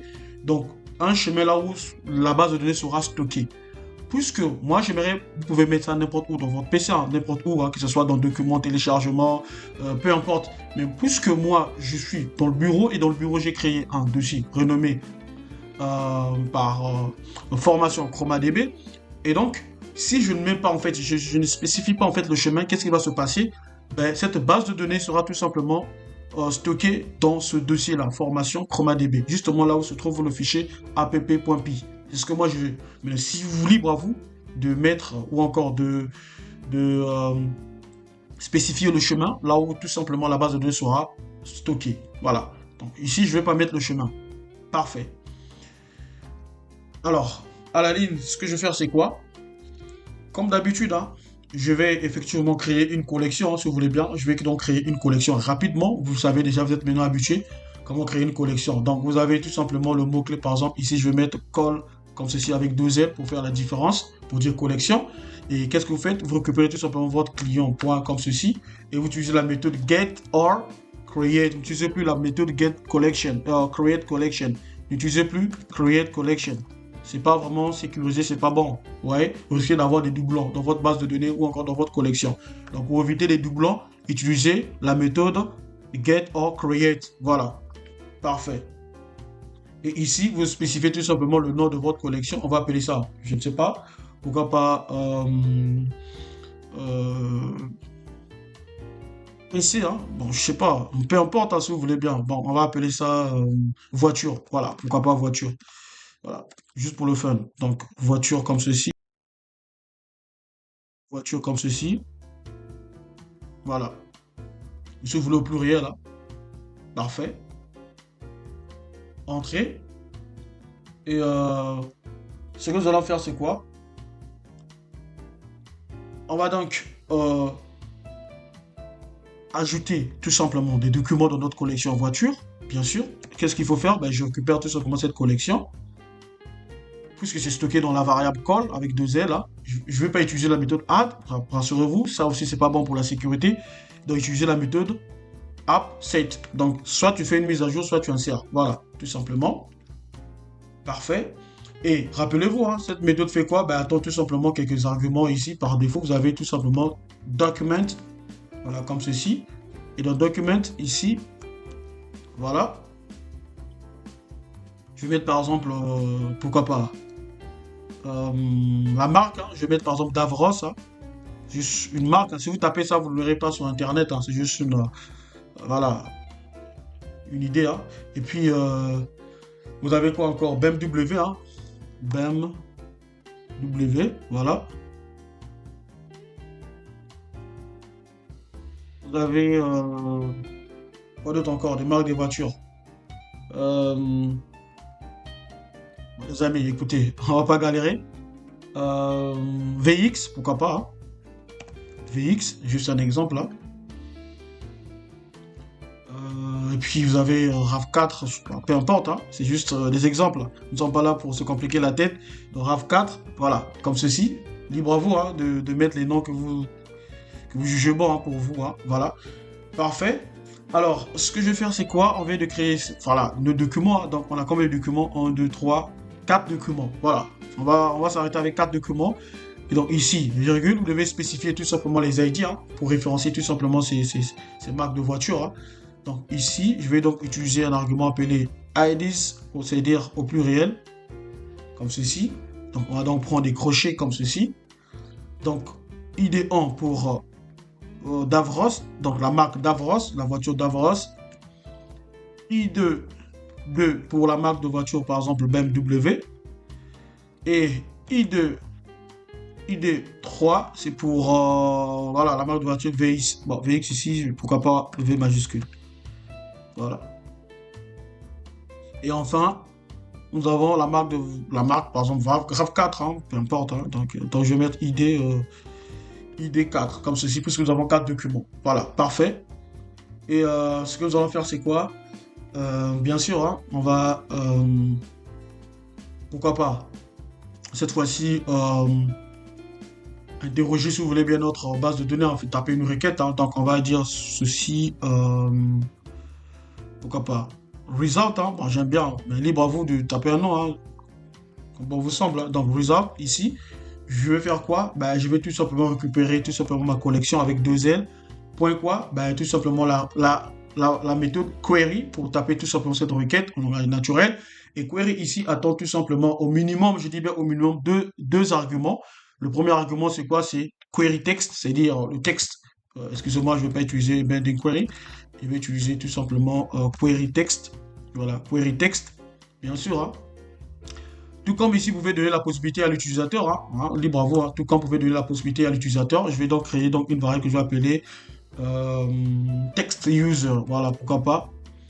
Text user. Et ici, je vais utiliser la méthode input pour donner la possibilité à l'utilisateur de taper quelque chose prévenant du clavier. Et moi, je vais dire ici, que voulez-vous? Pourquoi pas, que voulez-vous? Voulez-vous, hein? Que voulez-vous? Juste un exemple, là. Voilà.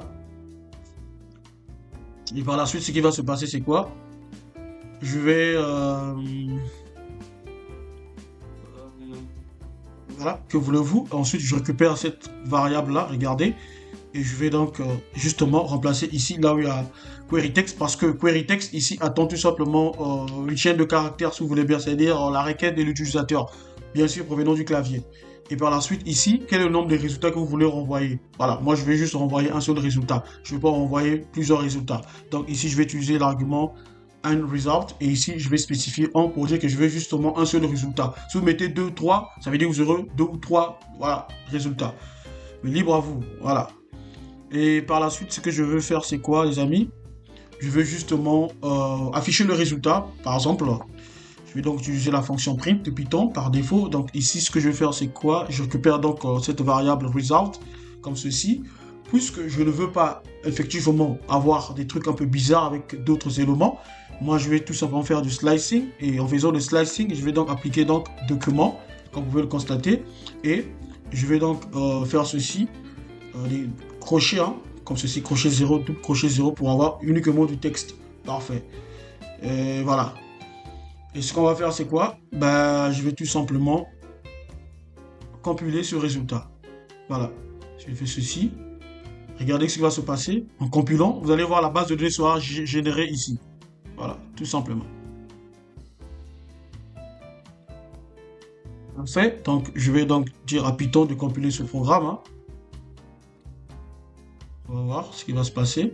Et vous voyez, automatiquement, la base de données a été générée. Et là, on peut voir notre base de données avec les fichiers. Regardez ici.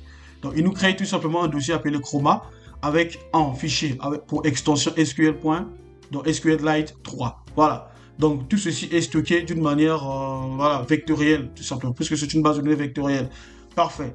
Donc, ici, bien sûr, hein, Chroma attend tout simplement quelque chose, hein. Donc, une requête en langage naturel, c'est du texte. Que voulez-vous? Ben, je veux, par exemple, ici, je vais dire, je veux une voiture, voilà, pourquoi pas, je veux, je veux une voiture d'Avros. Voilà, juste comme ça. Regardez, qu'est-ce qu'il va me renvoyer? Il va me renvoyer Davros. Pourquoi? Parce que cette requête en langage naturel se rapproche effectivement euh, au document ayant pour ID en ici tout simplement. Vous voyez, donc, puisque le document en ici, nous avons Davros, et donc du coup, dans ma requête ici en langage naturel, j'ai tout simplement ce mot-là, le mot-clé Davros. Automatiquement, qu'est-ce qui va se passer? Ben, Chroma va effectivement trouver des patterns, c'est-à-dire quel est le mot, la distance ayant plus de, en fait, plus de, euh, ayant plus de, une valeur plus élevée, bien sûr, hein, parmi tant d'autres, hein, parmi ces autres documents, bah, c'est tout simplement ce document, ce premier document, ayant pour ID en, tout simplement. Voilà, c'est ce qui se passe tout simplement. Voilà, donc on peut dire l'indice de confiance par rapport à ce mot-clé d'Avros. Voilà. Et si je fais par exemple, je fais la même chose ici, je tape, si je tape par exemple, voilà, si je tape par exemple BEMWay, hein, regardez, tout court, hein, c'est par exemple BEMWay, même en minuscule, hein, je peux taper ça en minuscule comme ça, BEMWay, je tape, voilà, automatiquement, puisque c'est une base de données intelligente, bah, va comprendre, donc peu importe, même si ce que ce soit en majuscule, en minuscule, peu importe, et va tout simplement comprendre que non, vous voulez tout simplement tel document qui se trouve dans telle collection. Voilà ce qui se passe. Et là encore, je peux répéter la même chose, hein, je vais recompiler le programme. Cette fois-ci, je peux par exemple taper VX, cette fois-ci en minuscule. VX en minuscule, regardez ici.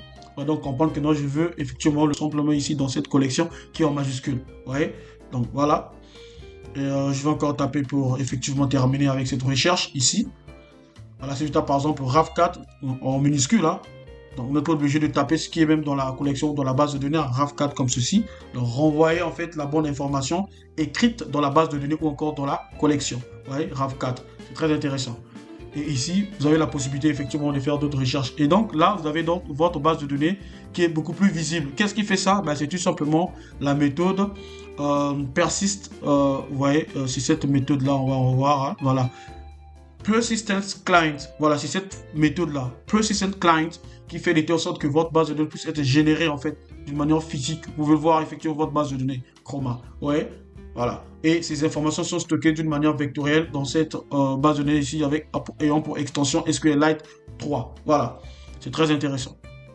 Donc vous voyez, et cette base de données, vous pouvez partager ça à vos collègues, voilà, pour effectivement utiliser pour d'autres choses bien sûr, hein, voilà. Donc c'est ce que je voulais vous montrer, hein, comment générer en fait cette base de données d'une manière visuelle, physique, voilà. Parfait. Maintenant, si par exemple vous voulez pas que cette base de données puisse être dans ce dossier, bah, vous devez tout simplement spécifier le chemin ici, voilà. Vous spécifiez le chemin, par exemple, le disque C, va dans le disque C, tout ça dans le document. Juste un exemple, là. Vous mettez les doubles cotes, hein, excusez-moi, CTRL V, comme ceci, je vais enlever ceci, tac, tac, tac, voilà, comme ceci. Du code et puis vous spécifiez le schéma. Par exemple, il va dans le disque C, tu vas trouver par exemple users, il va dans documents ou bien bureau, documents, comme vous pouvez le voir, hein, comme ceci. Et puis voilà. Si vous faites ceci, ça signifie que dans cette base de données sera tout simplement stocké dans ce répertoire document. Maintenant, si vous ne précisez pas en fait le chemin, bah, ça signifie que la base de données sera créée dans le dossier tout simplement de votre projet. Voilà. Et c'est ce que moi je voulais bien en fait. Voilà. Parfait.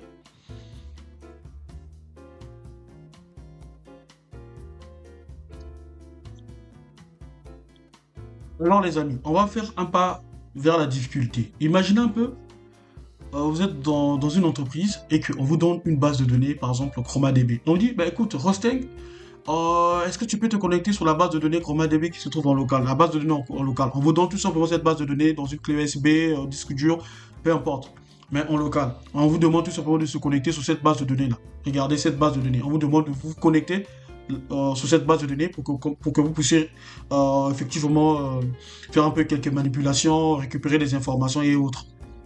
Alors, vous allez faire quoi? Imaginez un peu. C'est ça la question. C'est ça le problème. On vous dit de se connecter sur cette base de données en local. Alors, c'est très simple, hein. C'est ce qu'on va voir tout à l'heure, les amis. Puisque cette base de données, nous l'avons en local sur notre machine, pas de problème. On nous demande de se connecter pour faire certaines tâches. Alors, ce qu'il faut faire premièrement, les amis, c'est très important, comme d'habitude, hein. Donc, on va dire projet, par exemple. Déjà, ici, c'était déjà un projet, je crois. Donc, projet 2. Projet 1. Normalement, ici, c'était le projet 2. Ben, c'est pas grave. On va faire projet 3. On va dire projet 3. On va dire projet 3. Voilà. Projet 3 ici. Voilà. Alors, ce que nous allons faire, c'est quoi? Comme d'habitude, on va dire import Chroma. Comme d'habitude, hein. Vous êtes maintenant à l'aise avec, hein. ChromaDB. À la ligne. Je vais me connecter sur cette base de données là, sur ce fichier là. Alors, ce que je vais faire, c'est quoi? Puisque cette base de données se trouve dans le même dossier de mon projet, ben, tant mieux, c'est du pain béni. Mais imaginez un peu si cette base de données se trouvait dans un autre répertoire, bien sûr, sur votre PC, vous allez effectivement aller chercher le chemin là et ensuite spécifier. Alors, qu'est-ce que je vais dire par là? Premièrement, il faut d'abord lancer le serveur. C'est que vous devez comprendre cela. Pour vous connecter sur une base de données Chroma DB en local sur votre machine, vous devez compiler, tout simplement lancer le serveur de cette base de données. Pour lancer le serveur de cette base de données, c'est très simple les amis. Vous ouvrez tout simplement votre terminal, tout simplement. Puisque chez nous, ici, cette base de données se trouve dans le même dossier, alors je ne vais pas galérer. Ce que je vais faire, c'est quoi? Je vais tout simplement taper Chroma, comme ceci, round. Tout court. Je dis bien tout court. Mais non, si cette base de données n'était pas effectivement dans notre dossier ici, par exemple, formation ChromaDB, vous aurez dû, par exemple, spécifier le schéma. Par exemple, deux points, par exemple, discuter, barre, document, voilà. Vous devez spécifier le chemin là où se trouve votre base de données. Voilà. Mais puisque moi, ma base de données, ça se trouve effectivement dans le même dossier que formation ChromaDB. Et donc, du coup, tout court, Chroma, round. Tout simplement pour round, tout simplement le serveur de ma base de données. Tout court. Maintenant, si cette base de données, je répète encore, ce n'était pas dans le même dossier, vous partez chercher, vous allez chercher le chemin là où se trouve votre base de données, c'est-à-dire le dossier là où se trouve votre base de données, vous copiez tout simplement le schéma et ensuite vous venez coller juste après le round ici et vous compilez. Voilà. Donc ici, ce que je vais faire, c'est quoi? Je vais donc compiler, lancer le serveur tout simplement de ma base de données. Vous voyez ici? Donc ici, ça vient de générer un autre dossier et avec un fichier log tout simplement. Voici le fichier log tout simplement de ma base de données en local. Vous voyez, grâce à quoi? Grâce à la commande round, chroma round. Donc si bel et bien votre base de données se trouve dans le même dossier de votre projet. Voilà. Parfait. Alors, ce que nous allons faire ici, c'est quoi? Je vais fermer tout simplement ce fichier de log. Là, on vient de lancer le serveur de notre base de données Chroma. Et regardez ici ce qui est intéressant. Regardez, cette base de données écoute sur le port 8000. Vous voyez? Et pour couper le serveur, on vous dit de quoi? De taper tout simplement CTRL-C pour quitter tout simplement. Mais moi, je ne vais pas quitter. Puisque je veux effectivement récupérer les informations qui se trouvent dans cette base de données, je vais faire les manips. Vous voyez? Donc, pour faire les manips ici, les amis, c'est très simple. Hein. Ce qu'on va faire ici, c'est quoi? Puisque le serveur de notre base de données est lancé, parfait. Ben, je vais créer donc un client ici. Je vais appeler par exemple client DB. Pourquoi pas? Cette fois-ci, client DB. Et ce qui va se passer, c'est quoi? Je fais donc appel à ChromaDB, tout simplement que je vais d'importer, point. Cette fois-ci, pour vous connecter, bien sûr avec le code, hein, pour vous connecter, vous devez utiliser HTTP. Donc, vous devez utiliser une méthode. Vous voyez, ce qu'on appelle une méthode HTTP, soit les méthodes HTTP, vous voulez bien, ou encore des verbes HTTP. Donc, Mais ici, c'est tout simplement une méthode qu'on va utiliser HTTP client pour ChromaDB. Et ici, ce que nous allons faire, c'est quoi? Voilà, parenthèse, excusez-moi, désactiver comme ceci. Et là, puisque ma base de données est en local, c'est-à-dire la machine, le host qui est tout simplement la machine, le host, comme ceci, hein, le host qui est tout simplement la machine, mais puisque c'est en local, cette base de données-là est en local, et donc du coup, je vais spécifier tout simplement quoi? Ben, localhost. Ou encore, vous pouvez mettre l'adresse IP par défaut, hein, la machine en local, c'est quoi? 127.0.0.1. Moi, je vais juste tout simplement taper localhost comme ceci. Voilà, localhost pour dire que non, ben, je suis en local. Maintenant, si cette base de données était en ligne, ben, vous allez tout simplement récupérer les informations en ligne, tout simplement là où cette base de données est hébergée, tout simplement. Voilà. Bien. Et ça, c'est la machine. Donc, pour dire localhost, ça veut dire que j'utilise une machine en local. Je suis en local. Et ensuite, vous devez spécifier le port. Rappelez-vous, regardez ici.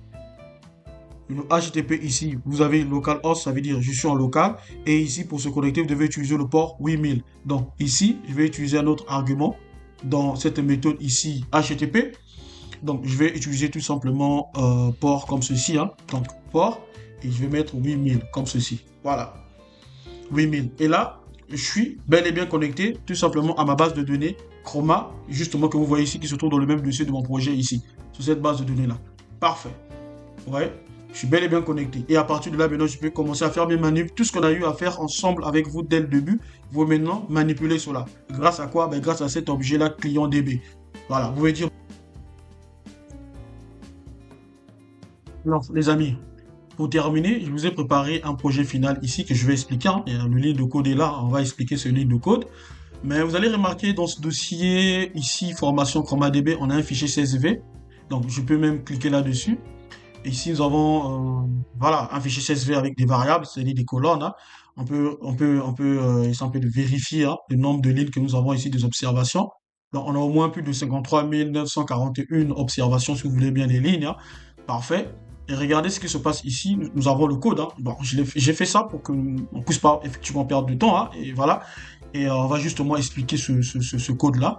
Parfait. Alors, comme d'habitude, on a importé ChromaDB. Et là également, j'ai importé CSV, c'est-à-dire ce module CSV, pour lire effectivement un fichier CSV, parce que ici, nous avons un fichier diamant.csv. Et très rapidement, j'ai déclaré un client, c'est-à-dire un objet client ici. Je fais appel à persist, c'est-à-dire cette méthode persistent client pour effectivement générer ma base de données ici dans mon dossier formation ChromaDB, hein, parce que j'aimerais effectivement visualiser ma base de données, c'est-à-dire que je puisse avoir mon dossier ici, hein, ma base de données générée ici. Comme ça pourrait peut-être me servir, voilà, à partager à mes collègues ou bien quelque chose comme ça, voilà. Et la suite, c'est quoi? Je viens de créer, c'est-à-dire une collection appelée Diamant, puisque ce fichier s'appelle Diamant, bien sûr.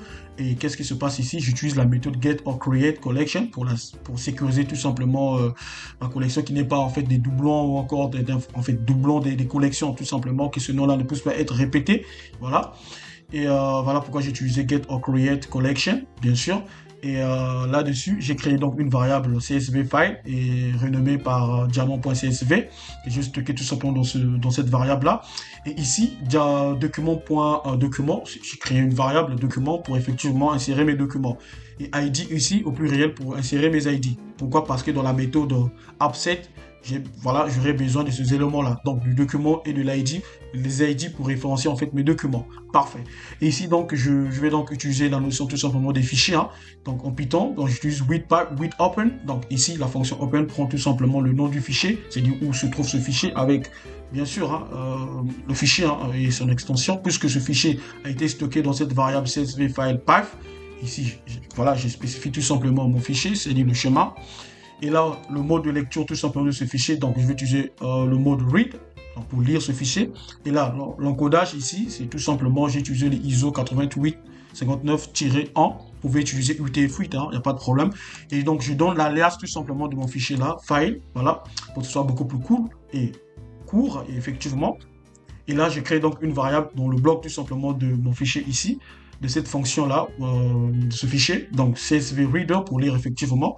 Et là, j'ai fait appel tout simplement à ce module hein, CSV. Donc, si vous avez du mal avec des modules, on a fait une formation là-dessus sur la notion de modules et de packages. Hein. On a fait ça, donc c'est la formation, je crois, partie 2, si vous voulez bien. Partie 2, vous allez retrouver ça dans la chaîne Rosting.ai, Rosting AI. Vous allez retrouver cette formation sur la notion de modules et packages pour mieux comprendre ce qui se passe ici, bien sûr. Et donc, dans ce module ici, qu'est-ce qu'on a fait? On a effectivement utilisé donc une fonction, voilà, on a utilisé une fonction dict reader pour lire effectivement un fichier CSV, hein, donc pour lire effectivement un fichier CSV, voilà. Et ici, ce qu'on a fait ici, on a effectivement utilisé notre alias ici, hein, on a injecté dans cette fonction, ou si vous voulez, cette méthode. Et les délimiteurs ici, ça signifie quoi? Donc, laissez-moi cliquer là-dessus, donc voilà, je reviens là, voilà, justement ici. Vous allez constater, nous avons des variables ici, si vous voulez bien, des colonnes, hein, et chaque colonne est séparée par quoi? Ici, par une virgule. C'est ce qu'on appelle délimiteur. Voilà. Et ce que j'ai justement ajouté ici, délimiteur ici, virgule. Donc, si c'était des points virgules, j'aurais dû mettre point virgule. Mais puisqu'ici, dans notre cas, ici, ce sont des virgules, chaque colonne est séparée par une virgule, raison pour laquelle, ici, j'ai mis je vais les spécifier, en fait, j'ai spécifié une virgule, c'est-à-dire j'ai mis virgule, une virgule ici. Parfait. Et à la ligne, c'est tout simplement pour afficher, hein, tout simplement que tout s'est bien passé, que si j'ai bien récupéré les colonnes, tout simplement, qui se trouvent ici dans ce fichier diamant.csv, qu'on pouvait le constater, hein, pour afficher, pour effectivement afficher ces informations, ces colonnes-là. Voilà. Et ce que j'ai fait en appliquant une concaténation, hein, une concaténation classique, hein, bien sûr. Et là, bien sûr, dans ce fichier-là, bien sûr, dans cette fonction de mon fichier-là, qu'est-ce que j'ai fait? Ben, j'utilise donc une boucle for pour effectivement parcourir, hein, mes éléments. Et IDX, c'est pour effectivement parcourir toutes les lignes qui se trouvent tout simplement de mon fichier CSV ici, diamant, pour chaque variable, si vous voulez, pour chaque colonne. Parfait. Et donc, ce qui se passe ici et là, tout simplement, les ID vont faire référence tout simplement comment dirais-je, à chaque variable, hein. Et ici, des lignes, bien sûr, je dois récupérer des lignes. Et donc, qu'est-ce que j'ai fait? J'applique donc une fonction enumerate pour effectivement récupérer tout simplement ma variable CSV reader, parce que cette fonction permet tout simplement de lire ce fichier. Donc, en lisant ce fichier, ben, tu me récupères tout simplement toutes les lignes, hein, bien sûr, et effectivement, bien sûr, chaque document aura donc un ID pour référencier effectivement ou identifier ce document-là. Parfait. Et comme vous pouvez le constater ici, on fait donc concaténer les colonnes en une seule chaîne de texte. C'est ce qui se passe ici en créant donc une variable document. Et regardez ici, juste une concaténation. Ça, c'est une concaténation beaucoup plus... Hein. Voilà. Et pro, voilà, en quelque sorte, on va rester professionnel. C'est vraiment une concaténation professionnelle, hein, si vous voulez bien. Mais libre à vous. Hein. Et ce qui se passe ici, ben, je vais donc utiliser donc la notion des clés-valeurs, hein, bien sûr. La notion des clés-valeurs. Donc ici, la première variable ici, c'est cara. Et je récupère tout simplement les lignes tout simplement de cette variable cara. J'ai fait la même chose ici pour 4. Je récupère la colonne ou la variable 4. Et là aussi, j'applique tout simplement la valeur qui est tout simplement les lignes de cette variable. Donc, on va donc parcourir puisque c'est dans une boucle jusqu'à ce que nous allons effectivement appliquer sur X, Y et Z. Voilà, voilà, pour ces variables-là. Parfait. Et donc, qu'est-ce que j'ai fait? Je récupère, c'est-à-dire cette variable pour un tableau, c'est-à-dire cette variable qui est un tableau vide pour effectivement peupler effectivement cette variable document. Rappelez-vous, dans la fonction upset, il faut effectivement donc des documents plus des ID pour identifier ces documents-là. Et c'est ce que j'ai fait, j'applique donc une fonction append et je récupère cette variable-là et j'injecte tout simplement pour peupler tout simplement les documents. Et je fais la même chose ici pour effectivement peupler les ID, pour identifier chaque document. Parfait. Et ici, j'ai ma colonne upset, j'ai le document, voilà, et les ID également ici. Et donc là, comme vous pouvez le constater, nous avons notre collection ici, hein, cette variable qu'on peut manipuler facilement. Hein. Et on applique tout simplement la méthode upset. Rappelez-vous, la méthode upset, ce que ça fait, ben, c'est tout simplement pour faire la mise à jour. Donc, si le document existe, bah, tu vas juste faire la mise à jour. Tu vas juste écraser et remplacer ce qui est là, puisque c'est la même chose pour éviter les doublons. Bah, si l'information, le document n'existe pas, tu insères. C'est ce que ça fait. Et c'est pour essayer un peu pour ne pas avoir des doublons tout simplement dans vos collections. Parfait. Donc, c'est des doublons des documents dans vos collections. Parfait. Et j'ai fait aussi la même chose ici pour les ID, comme vous pouvez le constater. Et ici, on va effectuer donc une requête. Hein. On a donc créé donc une variable result en anglais. Hein. Et on a fait appel à notre collection en appliquant la méthode query. Et rappelez-vous, dans cette méthode query, nous avons au minimum 2 arguments. Le premier, c'est quoi? Query text. qui est tout simplement en langage naturel. On pouvait aussi donner la possibilité à l'utilisateur de taper tout simplement l'information en langage naturel, hein. Voilà, mais voilà, comme on l'a fait, donc, je crois, avec le projet, je crois, avec le projet 1 ou 2, quelque chose comme ça, voilà. Donc, voilà. Et ici, qu'est-ce qu'on a voulu faire? On a voulu effectivement retourner deux résultats. Donc, au lieu que ça puisse être un seul résultat, mais cette fois-ci deux résultats. Voilà pourquoi ici, vous pouvez le voir, hein, n result égale 2. Ça veut dire égal ici, c'est signe d'affectation. Attention, c'est pas l'égalité, mais c'est juste signe d'affectation. Donc, c'est pour dire tout simplement que j'aimerais que tu puisses me retourner en fait, deux résultats, c'est-à-dire deux documents. Voilà. Pour cette requête-là, comme vous pouvez le voir en langage naturel. Voilà. Langage naturel ici, sentez-vous à l'aise. Ça peut être le français, l'anglais, l'espagnol, voilà, et bien d'autres, les langues que vous connaissez là. Voilà. Parfait. Et ici, qu'est-ce qu'on fait? Ben, on affiche tout simplement ces résultats en utilisant print, donc une fonction par défaut de Python. Et je fais appel à cette variable result. Et je fais donc le slicing pour ne pas avoir mes documents dans les crochets, hein. Je veux que mes documents puissent être affichés d'une manière comment dirais-je, claire, hein, sans être dans les crochets, bien sûr. Et voilà. Donc ici, je applique tout simplement la notion de slicing. Voilà. Et sachez que ce projet est vraiment un projet réel, hein. Le projet final, c'est un projet réel. Pourquoi? Parce que vous pouvez rencontrer ce type de projet voilà, dans le monde réel, dans le monde professionnel. On peut vous demander, par exemple, d'importer tout simplement des données qui se trouvent dans un fichier CSV dans une base de données ChromaDB. Et alors, qu'est-ce que vous allez faire? Comment est-ce que vous allez faire? Ben, voici, vous avez le code ici qui vous aide tout simplement de faire cette importation, c'est-à-dire des informations qui se trouvent dans un fichier Excel ou fichier CSV dans une base de données ChromaDB. Voilà, ce serait très intéressant. Comme ça, vous allez faire vos requêtes en langage naturel au lieu de faire du SQL, du NoSQL. Vous voyez, grâce tout simplement à cette base de données vectorielle qui est tout simplement spécialisée pour les applications IA et LLM pour être beaucoup plus précis. Vous voyez, donc vous tapez vos requêtes cette fois-ci en langage naturel, c'est-à-dire en français, en anglais et bien d'autres. Voilà. C'est ça l'avantage tout simplement de cette base de données vectorielle, parce que cette base de données, elle est intelligente. Donc il y a une intelligence artificielle derrière cette base de données. Voilà pourquoi vous avez la possibilité de faire vos requêtes en langage naturel. Et ChromaDB est tellement intelligent, il va donc faire ce qu'on appelle embedding pour transformer tout ce qui est du texte en langage naturel en format numérique, au nombre. Et voilà. Et du coup, vous aurez donc cette rapidité en termes de requêtes, en termes d'informations.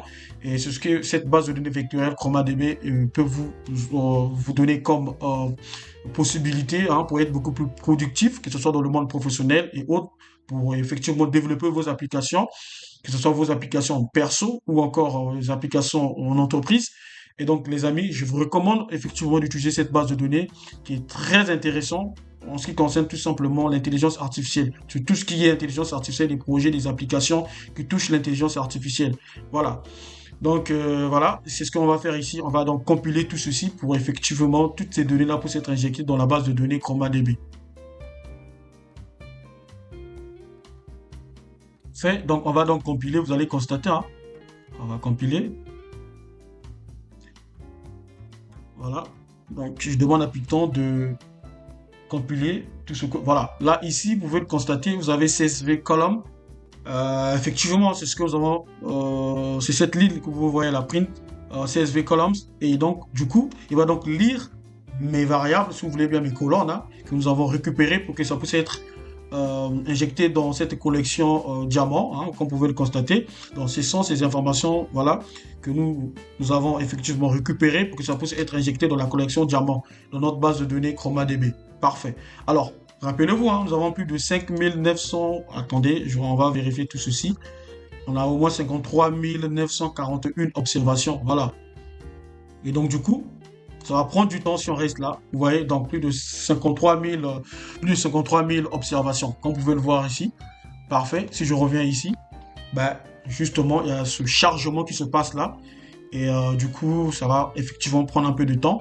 Et donc, et là, on a posé donc la question en langage naturel, hein. Donc, libre à vous de faire un peu de test à votre côté, hein, quand vous allez effectivement récupérer le code source, hein. Je rappelle encore, vous allez retrouver le code source dans la description de cette vidéo. Comme ça, vous serez redirigé sur mon compte GitHub pour télécharger effectivement tout ce que vous voyez ici. Parfait. Donc, alors les amis, si vous voulez avoir plus de détails sur ChromaDB, ben, il suffit juste de se rendre sur le site officiel de ChromaDB, hein, bien sûr.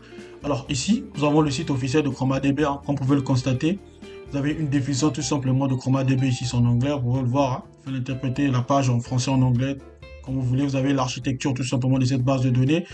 Vous avez ici le code, tout ce qui va avec, hein, les éléments.